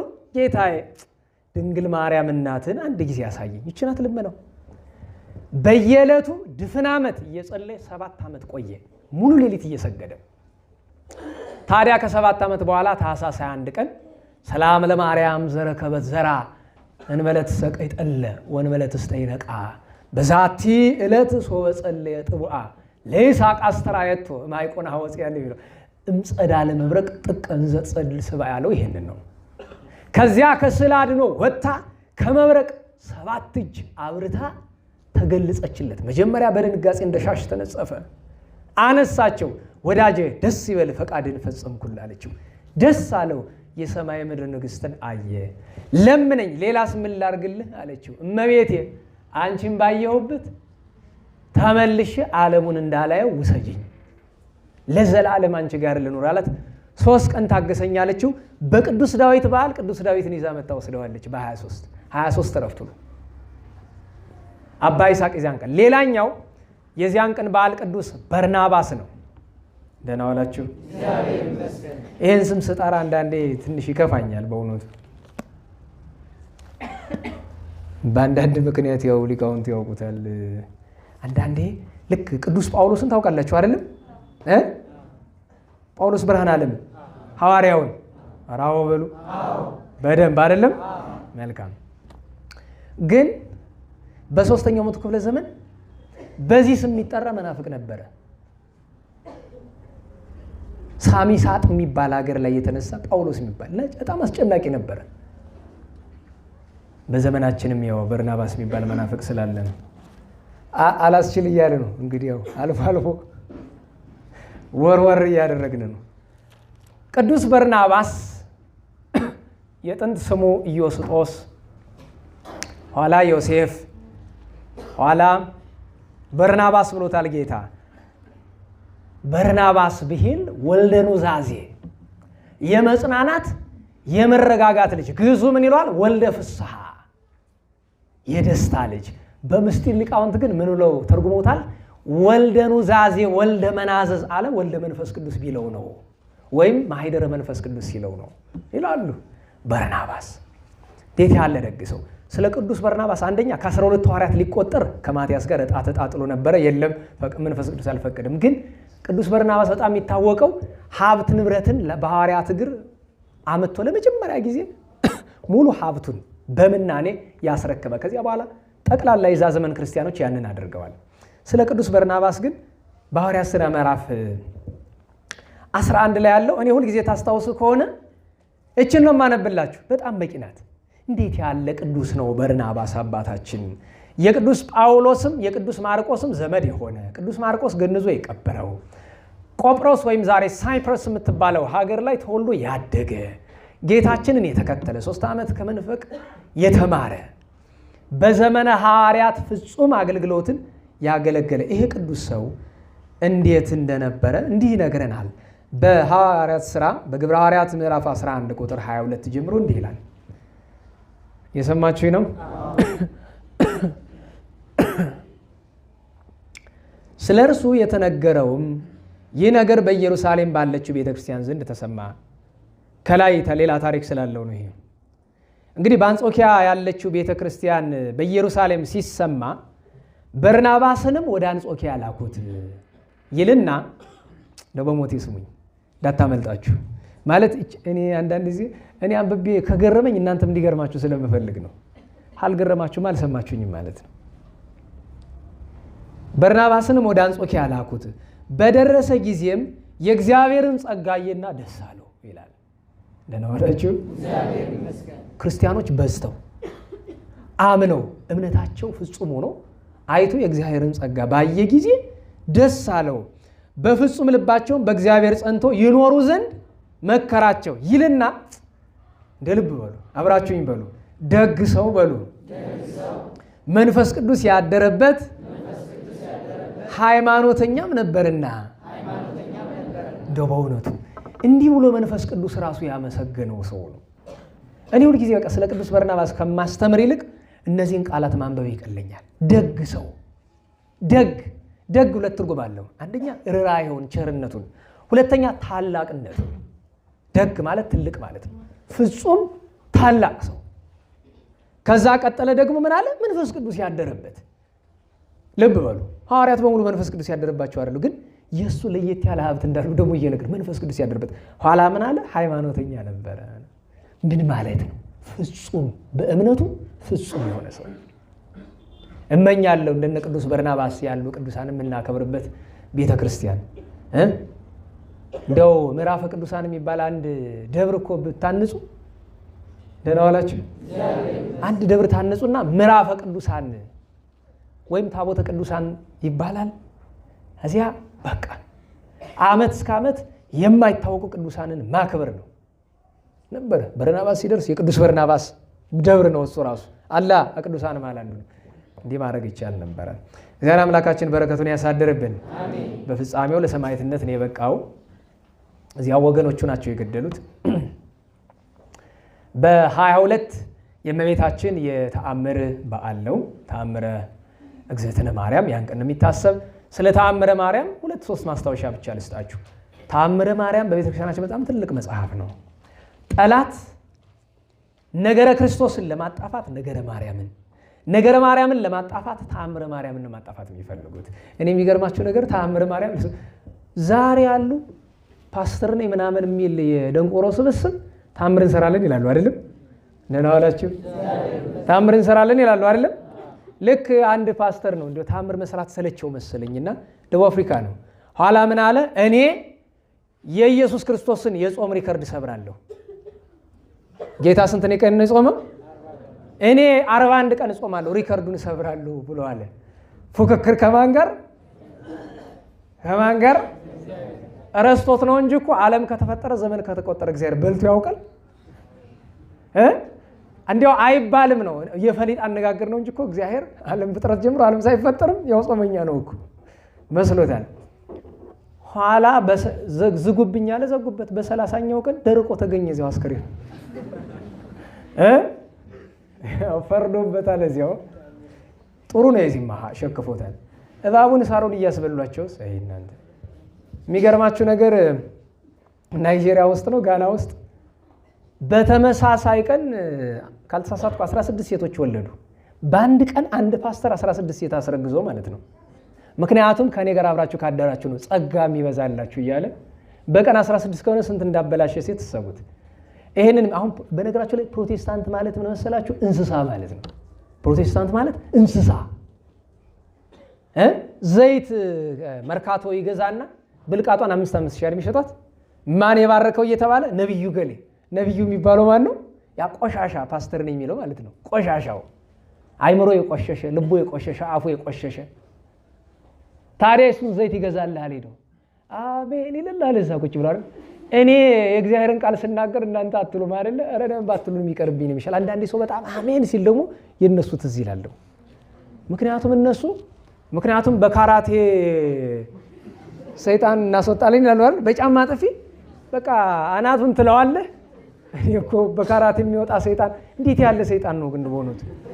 እንዲህ ቀላል ቢሆን ኖሮ ስንት ማርሻል አርት ባለሙያ ነበርና እዚህ አሰልፈ በጁዶ ስንት ሰው ይፈወስ ነበር። ባይሆን እንኳን ሰይጣን ሊወጣ ሌላ የወገብ በሽታ ይዘን ብትሄዱ አስቡት። በጣም አስቸጋሪ እኮ ነው። ታዲያ ይሄን ሁሉ የሚከተል ፕሮቴስታንት ምን ይላል? ተአምረ ማርያም አልቀበልም ይላል። የአምላክ እናት ተአምር ካልሰራች ማን ይሰራ ታዲያ? የጌታ ባሮች የተባሉ የክርስቶስ የመድኃኒታችን ባሮች ሐዋርያት እኮ በጥላቸው፣ በጥምጥማቸው፣ በልብሳቸው በስንቱ ነገር ፈውሰዋል እኮ። ጌታ ከኔ የሚበልጥ ታደርጋላችሁ ብሏቸዋል እኮ። ስለዚህ ተአምረ ማርያም ማለት እመቤታችን ድንግል ማርያም ጥንት ሳትወለድ ጀምሮ በስሟ የተደረጉ ነገሮች ሁሉ የተመዘገቡበት ነው። ያሰባሰበው ቅዱስ ደቅሲዮስ፣ መቅደሙ የተዘጋጀ ኢትዮጵያ ውስጥ፣ የመቅደሙ ስርዓት ያዘጋጁት ግብፃውያን ታላላቅ ጻድቃን፣ ተራ ሰው እንዳይመስላችሁ፣ አባ ማቴዎስ፣ አባ ማርቆስ፣ አባ ማቴዎስ፣ አባ አብርሃም አባ ማቴዎስ ማለት እኮ ቀና ሲሉ ትርጓሜ ላይ ሰማያት ተከፍተው ጌታን ከጽራራያም በላይ ይሌለ ትርጓሜ ላይ ዝቅ ሲሉ ከበርባሮስ በታች ያዩታል ያላቸው እኮ ታምረ ማርያም ስርዓቱን የጻፉት እሳቸው ናቸው። ማቴዎስ ነዳይ ይባላሉ። ፓትርያርክ ናቸው። የግብፅ 87ኛው ፓትርያርክ ናቸው። በጣም ቅዱስ ሰው ፓትርያርክ አድርገው ሲሾማቸው እምቢ ብሎ አሉ። በግድ አስረው ሾማቸው። እንግዲህ አሳሉና ምላሳቸውን በምላጭ ቆርጠው ወረወሩት። ለምን? አንደበት የሌለው ፓትርያርክ መሆን አይችልም። እመቤታችን መታ ፈቃዴ ነው ብላ ምላሳቸውን መለሰችላቸው። ፈቃዴ ነው ተሾም አለቻቸው። ጌታ ቅዳሴ ሲቀድሱ በአምሳለ ሕፃን አንድም በአምሳለ በግ ቢገለጥላችሁ ጌታዬ ለኔ ለኃጢአተኛው እንዴት እንደዚህ ታየኝ ብለው ችንካር ጉልበታቸው ውስጥ ይቸነክሩ ነበር። ጌታ ሲታያቸው አይገባኝም እያሉ እኔ ናቸው ስርዓቱን ያዘጋጁት። ሌላ ተርታ ሰው እንዳይመስል። አባ አብርሃም ማለት ተራራ የነቀለው አባት ነው። ነቀለ ደብረ ወተከለ ደብረ የተባለለት አባ አብርሃም ሶርያዊ የግብፅ 62ኛ ፓትርያርክ። ሌላ ተርታ ሰው እንዳይመስል። ሌላኛው እቺ መሀል ያለችው ግዘት ወይም ሰሎ አባ ሚካኤልና አባ ገብርኤል ባሉበት አጼ ዘርዓ ያዕቆብና የኢትዮጵያ ሊቃውንት ናቸው። ከዚያ የዘወትሩ መቅድም የተደረሰ በዚያው ጊዜ በኢትዮጵያ ሊቃውንት ነው። ይሄውም ስሙ ነግረክሙ አሃዌ ፍቁራን ሁሉ ለቤተ ክርስቲያን እግዚአብሔር ይባረክሙ ወያብራይን ታልባቤክሙ ለሰማያት አምር ያለ እግዝእትነ ማርያም የሚለው የኢትዮጵያውያን ሊቃውንት ድርሰት ነው። ከዚያ ቀጥሎ ሀሌታ አለ መርገፍ ንስግድ ለአበብራናት የቅዱስ ያሬድ ነው ብለዋል አባቶቻችን። ግን ማንሻወስኖ ዳሃርት ሊቃውንት እንደ ዛሬው አድርገው አዘጋጅተውታል የሚል ትውፊት እንሰማለን። ተአምረ ማርያም ማለት ዛሬ የምታውቁት መጽሐፌ ነው። በየጊዜው የተሰሩ ተአምራት እየተጨማመሩበት ማለት ነው። የእመቤታችን የተአምሯ ፍቅር በእኛ ላይ ይደርብን። ማሕሌተ ጽጌ የተደረሰ ያ ሁሉ 150 ማሕሌተ ጽጌ አንቀጹ የተደረሰው ተአምሯን የእመቤታችን ለመግለጥ ነው፣ ፍቅሯን። የዚህ ሁሉ ተመስጋኝ ቅዱስ ደቅስዮስ እመቤታችን ልብስ መንበር የሰጠችው በጣም የወደዳት እመቤታችን በምን ላስደስታት ብሎ የሚያስብ የነበረ። ሌላኛው ታላቁ ደራሲ እልፍ ከ2000 ድርሰት ወይም 12000 ድርሰት የደረሰ ታላቁ አነስጣሲዮስ ነው። አባ አርኬላዎስ ነበረ። ቅዱስ ገብርኤል የዚያን ቀን ብስራቱ ነው፣ ብስራተ ገብርኤል ነበረ። የመጋቢቱ ወደዚህ መጥቶ በደቅስዮስ ምክንያት ስለሚከበር በ23 ነቢየ ጽድቅ ልበ አምላክ ቅዱስ ዳዊት፣ አባታችን አባ ጢሞቴዎስ ገዳማዊ፣ ጻድቃን ቅዱሳን አባ ሳሙኤል፣ አባ ስምዖን፣ አባ ገብርኤል ከወዲያ ማዶ ከመካከለኛው ምስራቅና ከግብፅ ድንበር እንደዚሁም ከኢትዮጵያ የዛን ቀን አባታችን አባ ሳሙኤል ዘደብረ አርምሞ ወይም አባ ሳሙኤል ዘአርምሞ ይሏቸዋል። ዓመታዊ በዓላቸውን አባ ይስሐቅም ያረፈ የዚያን ቀን ነው። ቅድም የተረኩላቸው በ24 ስም አጠራሩ የከበረ ሽምግልናው ያማረ ቅድስናው የሰመረ አብ ክቡር ሐዲስ ሐዋርያ መምህረ ትሩፋት ካህን ወሰማዕት ወርእሰ መነኮሳት አባ ቅዱስ ተክለ ሃይማኖት ሱራፊ ለስድስቱ ክነፊው ይህ ስማቸው ነው። የአባታችን ተክለ ሃይማኖት ካረፉ በኋላ እንዲህ ነው የምንጠራቸው። አብ ክቡር ሐዲስ ሐዋርያ 13ኛ ሐዋርያ መምህረ ትሩፋት ትሩፋትን ለዓለም ያስተማሩ ካህን ሰማዕት ርዕሰ መነኮሳት የኢትዮጵያ መነኮሳት አለቃ ተክለ ሃይማኖት ሱራፊ ተክለ ሃይማኖት ካህናት ሰማይ እንዳንዱ ነዋል። ለስድስቱ ክነፊው 6 ክንፍ ያበቀለ ግሩም። ስለ አባታችን ተክለ ሃይማኖት ልደት አባታችን አባ ገብረ ኪዳን በሰፊ አስተምረዋል። እዚያ ያልተማራቸው አምልጧቸዋል ወይ የተረፈውን ደግሞ እሁድ እግዚአብሔር ቢያደርሰን እንሞክረዋለን። እግዚአብሔር ያና ጸጋ ዛብና አክብረናል። ታኅሳስ 24 ቀን ግን ሌሎች በጣም ብዙ በዓላት ነበሩ። በተለይ ደገኛው ሐዋርያና ሰማዕት ቅዱስ አግናጤዎስ ለአንበሳ የተሰጠ ሐዋርያ ሰማዕትና ሊቀ ጳጳሳት የአንጾኪያ ሁለተኛው ፓትርያርክ ቅዱስ አግናጤዎስ በ7 ወራዊ በዓሉ እናከብራለን። ዓመታዊ በዓሉ በ24 ይከበራል። በ7 ዓመታዊ በዓል ስላለው ነው። ሌላ እናታችን ቅድስት አስቴር መልኳን ከበጎ አምልኮቷ ጋር የተጠቀመች እንዴ መልክ ሲጠቅም ያየነ በአስቴር ነው አይደል? ቅድስት አስቴር ወለተ አሚናዳብ መርዶክዮስ ያጎቱን ልጅ አሳደጋት አይደል? የአሚናዳብ ልጅ ስርዓት አሲዞ አሳደጋት። ኋላ አርጤክስስ ሚስት ሲመርጥ ደናይቱ እሷ ሆና ተገኘች። በልባምነቷ በመልኳ በ127 ሀገራት የነበሩ አይሁድን ከመጥፋት ታድጋ መርዶክዮስን ከስቅላት ታድጋ የሰይጣን ምሳሌ የሆነው ሃማ በ50 ክንድ እንጨት ራሱ አማሌቃዊው እንዲታነቅ አድርጋለች። እስራኤልን አድናለች። ዮዲት፣ ዲቦራ፣ አስቴር በጣም ተደናቂ ናቸው። በጣም ጀግኖች ናቸው። በዚህ ዘመን ጀግኒት የምትሉት አማርኛ አይጥመኝም። አንዳንዴ ለሁሉ ነገር ፉክክር አይረባም። የእኛ ቤተክርስቲያን ሰዎች ሲሉት ራሱ ያስጠላል። ደህና ዋላችሁ? ነገ ከነገ ወዲያ እኮ ወንድሞቻችን የሚለው ቅድም ያነበብነው ይቀየርልን ወይ ይጨመርበት እህቶቻችን ልትሉ ነው። ደህና ዋላችሁ? መሰረት የወንድ ነው የሴት ነው ስሙ? መሰረቲት እንበለው? የወል ስም ነው። ትዕግስት የወንድ ነው የሴት ነው? የወል ነው። እባክህ ወዲያ በልልኝ። የወል ስም ነው። ጀግና የወል ስም ነው። ሴት ብቶ ነው ጀግኒት እንዲህ ብሎ አሁን ስም አለ። ያፋችሁ መቆሸሽ እንደው የዛ ይሄ እንትን አለ ፌሚኒስት የሚባሉ አለ አይደል? እነዚህ ሴታዊነት የዚህ ዘማዎቹ እነዚህ ግብረ ሰዶማውያን ናቸው ብዙዎቹ። እነዚህ ሴታዊነት ሴትነትን የሚያቀነቅሉ እነሱ ናቸው ይህንን ቃል ያመጡት። ጀግኒት እንደዛ የሚባል ነገር የለም። በጎ ከሰራች ያው ጀግና ነው የምትባለው። እና ቅድስት አስቴር የዚያን ቀን ከመርዶክዮስ ጋር ትታስባለች። ሰይጣንን ያናዘዘው አባ ጳውሊ ዘሰሎንቅያ፣ አባታችን አባ ፊሎኖገዙ አንጾኪያና እንደዚሁም የዚያን ቀን የከዲህ ጻድቃን ዘከዲህ ዓመታዊ በዓላቸው ከቅዱስ አዝቂር ጋር ተከብሯል። ትናንት በ25 አባ ዮሐንስ ከማ ግብፃዊ ከሚስቱ ጋር በድንግልና የኖረው ኋላ መንኖ ብዙ ቅድስና ይሰራ። 5ቱ ቅዱሳን መቃብያን ሰማዕታት ዓመታዊ በዓላቸው ተከብሮላቸዋል። ዛሬ እናታችን ቅድስት አንስጣስያ፣ አባታችን ቅዱስ አቦሊ፣ እናታችን ቅድስት ዮልያና ዓመታዊ በዓላቸው ነበረ። ነገ 27 ነው። ቸሩ መድኃኔዓለም ወርሃዊ በዓል ነው። ዓመታዊ በዓሉ አንድ ጊዜ ታስታውሱ እንደሆነ ገድላቸውን አንብቤላቸዋለሁ። አባ በግኦ የዋህ ሰው እሽፍትነት ተመልሰው ፍጹም ጻድቅ የሆኑት የሐይቅ እስጢፋኖሱ ጻድቅ አባ በግኦ እና አባ አላኒቆስ አባ አብሳዲ ግብፃውያን ሰማዕታት ናቸው። ዓመታዊ በዓላቸው ነው። በ28 ገና ነው የጌታ የልደቱ የእመቤታችን ዓመታዊ በዓል ነው።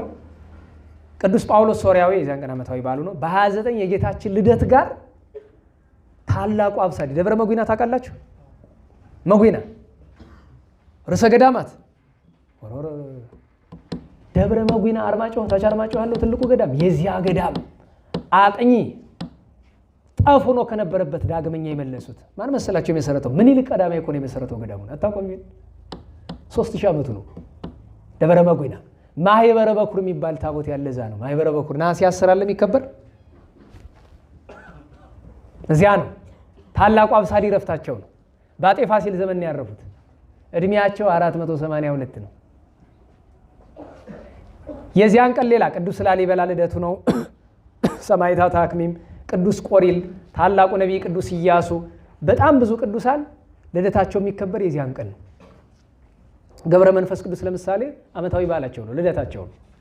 ግን በጌታ ልደት የሌሎች ቅዱሳን በዓል ብዙ አናከብርም። ለምን?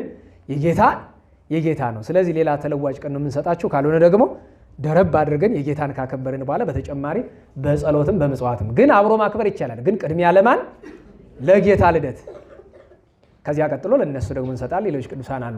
በ30 ቅዱሳን ሕፃናት አሉ። የቤተልሔም ሕፃናት የተገደሉበት ይታሰባል። እና አባ ዮሐንስ ግብፃዊ፣ እና አባ ዮሐንስ አበምኔት፣ እና አባ ዘካርያስ ገዳማዊ፣ እነ ኮሪዮን ፊልሞና። ጥር 1 ቀን ዓመታዊ በዓል ነው።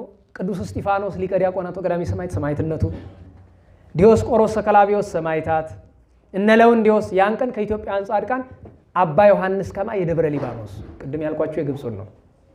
ዓመታዊ በዓላቸውን አክብረናል። ከዚያ በተረፈ በሁለት ጻድቁ ሰው አቤል ዘተቀትለ በአመፃ ይለዋል። በትውፊት ቅዱስ ጊዮርጊስ ልዳዊ የተወለደ ጥር 2 ነው ይባላል። እንደዚህ የሚል ትውፊት እንሰማለን። በ3 የቤተልሔም ሕፃናትን በድጋሚ እናከብራለን። እንደዚሁም ታላቁን ጻድቅ አባ ሊባኖስ ዘመጣን እናከብራለን። ሊባኖስ ዘመጣ። እንደዚሁም አባ አሞን መስተጋድልን እናከብራለን። የምንገናኘው በ4 ነው። ታላቁ ዮሐንስ ወልደ ነጎድጓድ ሐዋርያው በዓሉን አክብረን የዚያን ቀን ዝክሮ የሱ ነው የሚሆነው ማለት ነው። እና አባ ናርዶስ እና መልከ ጼዴቅ ዘዋሸራ። ዋሸራ እንግዲህ በቅኔ ቤት የዋለ ሰው ካለ ማለት እዚያ የሄዱ ሰዎች ያውቁታል። መልከ ጼዴቅ ዘዋሸራ በጣም የታወቁ ናቸው። እሳቸውን የተማጸነ የቅኔ ምስጢር ቶሎ ይገለጥለታል ሲባል እንሰማለን። እና እነዚህን በዓላት እናከብራለን። ቸሩ መድኃኔዓለም ሁላችንም ይርዳን። ይችን ነገር የምታደርጉልን የቀንሳችሁ በሁለቱ በር ይዛችሁ ነው የምትቆሙና ለአንድ ሰው አንድ ብቻ ነው የምትሰጡ። ከአንድ ቤተሰብ ከሆናችሁ 2 አትውሰዱ፣ ለሰው እንዲደርስ። እሺ በሉ። እንዳትሰርቁ። ይበቃል። አንድ ቤተሰብ አንድ ካለ ሲሆን እንዲሁም በጎረቤትም ተዋውሳችሁ መጠቀም ትችላላችሁ። እንደው በነፃ ተገኘ ተብሎ ልክ አለ አይደል? አንድ ቦታ እንደሰማችሁት ሀዘን ቤት ሂዶ በደንብ ይበላል። አንተ ቀስ አድርገህ ብላ ይለዋል። እየጣፈጠኝ እኮ ነው ይለዋል። ለምን እንደጣፈጠ ታውቃለህ አለው። እኔ እንጃ ለምንድን ነው አለው። የሰው ገንዘብ ስለሆነ ነው። እና መቼም ሳንቲም ያልወጣበት ነገር አስቸጋሪ ነው አይደል? እኛ ግን የሰው ላበትን ያወጣንበት። ስለዚህ ቤተሰብ ካላችሁ አንድ ነው መውሰድ ለጋራ እዚሁ ማደል እሱም ጥሩ። እንግዲያውስ ጸሎት ላይ ቢሆን ቀስ እያደረጋችሁ እንግዲያው ውስጥ ለውስጥኛ ስብሐት እያለንም ቢሆን ለመስጠት ሞክሩ። እንግዲያው እንደዚህ ያለማድረግ ከሆነ ቀስ አድርጋችሁ በየመካከሉ ማለት ነው። እናመሰግን ዘንድ ሁላችንም እንነሳ።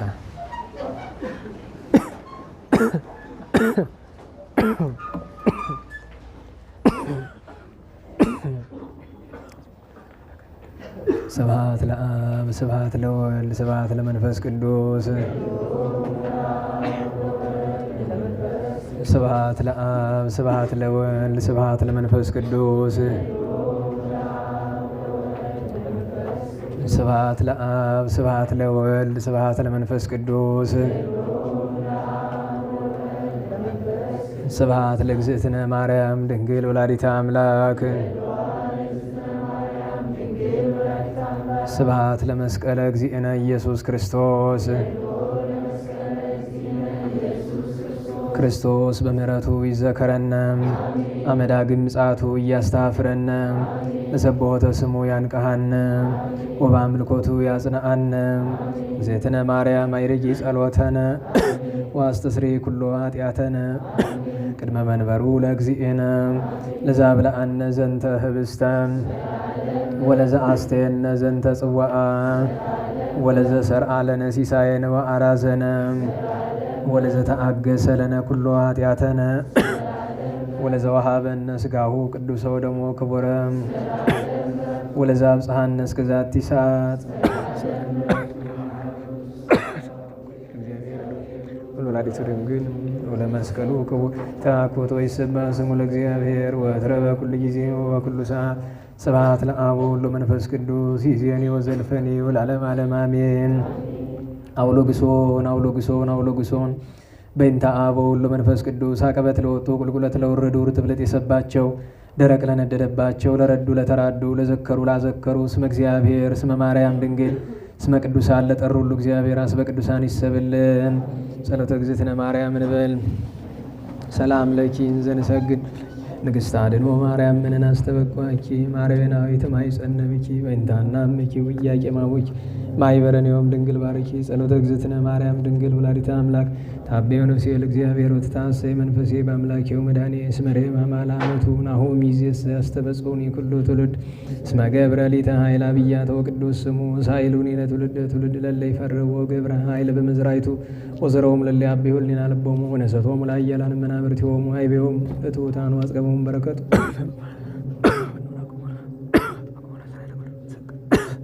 ዘይቤሎሙ ለአበዊነ ለአብርሃም ወለዘሩ እስከ ለዓለም ባርክነ ቀድስነ አንጽህነ እግዝእትነ ፍትሕነ እማይሰሪው ለሰይጣን እሙ ለመድኅኖ ለተ ብርሃን ኦ መዝገበ በረከት መዝገበ ቅዱሳት መዝገበ ንጽ መዝገበ ረራሄ መዝገበ የዋሃት ባርክነ በእድየኪ በከመ ባረኪ ወለኤፍሬም ፍቁርኪ በበረከተ ወልድኪ ወአቡ ወመንፈስ ቅዱስ ስብሐት ለአብ ወወልድ ወመንፈስ ቅዱስ ለዓለሙ ለዓለመ ዓለም። እንደ ቸርነት አቤቱ ማረን፣ አቤቱ ማረን፣ እንደ ምሕረትህ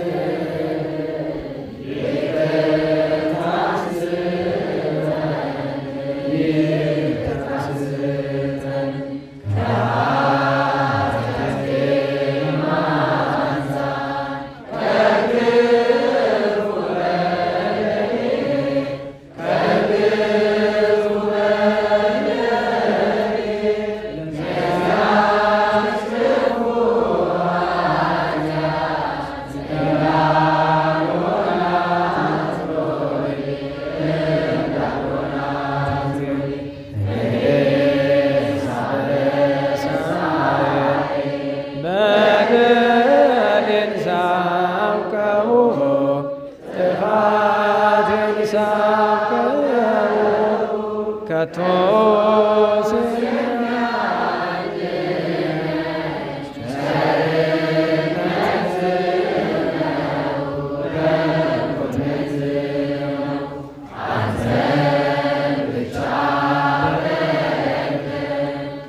ተመስገን መውደቄን ተመልከት አምላከ ብርሃን አምላከ ሰላም አሁን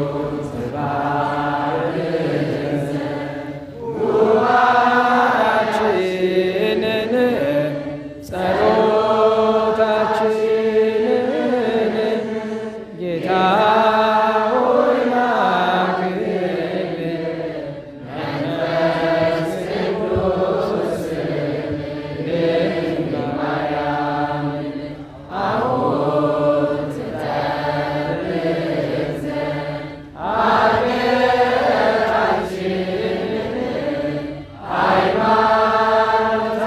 ሃይማኖታችንን ጌታ ሆይ ላክልን ቅዱስ ሚካኤል ቅዱስ ገብርኤል አነሳስቶ ላስጀመረን አስጀምሮ ላስፈጽመን ለእግዚአብሔር ክብር ምስጋና በሰላም ያሰደሰን የተባረከው በልቦናችን አሳድሮ ፍሬ ንስሐ ፍሬ ትሩፋት ፍሬ ቅድስና በራ መምህራችን ቃሉን እንዲያስባለን ከቅዱሳን ረድኤት በረከት እንዲከፍለን እመቤታችን ጣዕመ ፍቅርን ታሳድርብን።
እሺ ለጸሎት ስለነበረን ጊዜ ቅዱስ አምላካችን እግዚአብሔር ስሙ የተመሰገነ ይሁን፣ የተመሰገነ ይሁን። መጻሕፍት ሁላችሁ ደርሷችኋል? ያልደረሰው አለ? እሺ ሊሰጧችሁ ነው የተረፈ ስለ 200 አልቆ ነው። እስኪ ከ200 ውጭ ያልደረሰው ስንት? እስኪ እናንተ ሀገር ነው።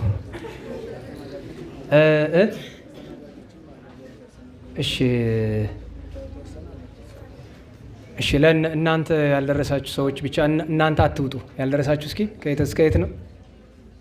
መሀል ላይ ያላችሁ ደርሷችኋል አይደለም? እንዳታጭበረብሩ።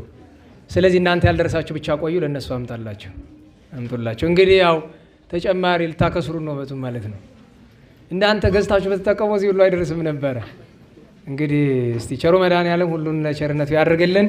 መምህራችን ኢንታዲ በኩል ሌሎችንም እግዚአብሔር አምላካችን በቸርነቱ የእናንተ ምርቃት ደግሞ የበለጠ መሆን አለበት። እንዲያው ያው የባልንጀራችሁ ነው እንግዲህ ያው ተመርቃላችሁ እና ቸሩ መድኃኔዓለም በሰላም አስጀምሮ በሰላም ስላስፈጸመን ቅዱስ ስሙ የተመሰገነ ይሁን። የጌታችን ልደት ልክ በቀደም የቅዱስ ዳዊት የነዳያንን አይታችኋል አይደለም? ያ ነገር የተጀመረው እዚህ ነው። ሁሌ በየዓመቱ እዚህ አለ ይደረጋል። ያን ለማድረግ ግን ትብብራችሁ ያስፈልጋል። በእውነቱ ወጣም ወረደም ከሁለቱ በአንዱ ወይ በሁለቱ አንደኛው ነገር የምትችሉትን ነገር ማዋጣት ነው። ትልቅ ሀብት አለው። እነዛ ነዳያን ሲበሉ በጌታችን ልደት ቀን እነሱም ማስደሰት ማለት መላእክትን መምሰል ነው። ስለዚህ የቻላችሁትን ያክል አስተዋጽኦ ብታደርጉ መልካም ይሆናል።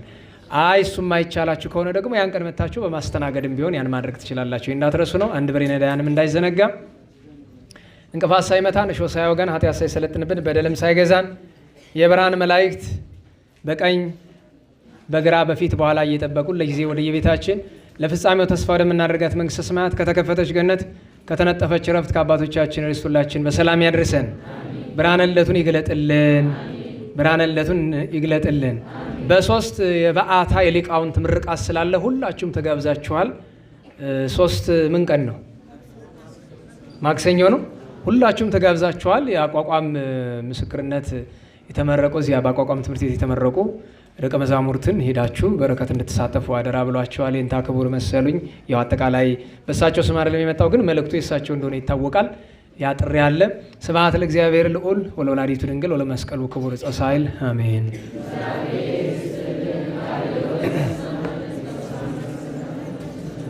አሜን። በቸርነቱ ይማረን። ይህ ያልተቀበላችሁ ብቻ ቆዩ፣ ሌሎቻችሁ ሂዱ።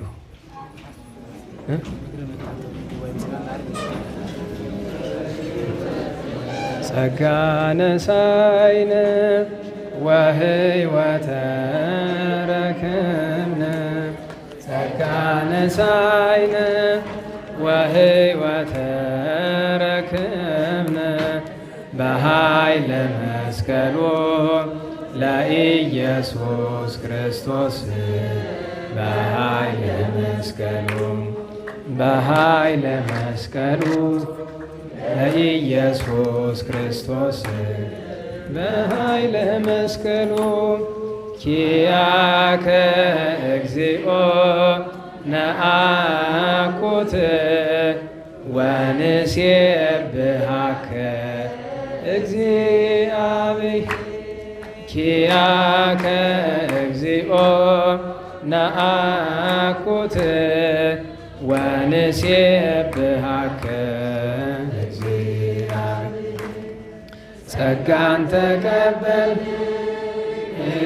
ሕይወትንም አገኘን ጸጋን ተቀበል ሕይወትንም አገኘን በመስቀሉ ኃይል ለኢየሱስ ክርስቶስ በመስቀሉ ኃይል በመስቀሉ ኃይል ለኢየሱስ ክርስቶስ በመስቀሉ ኃይል አቤቱ አንተን አቤቱ አንተን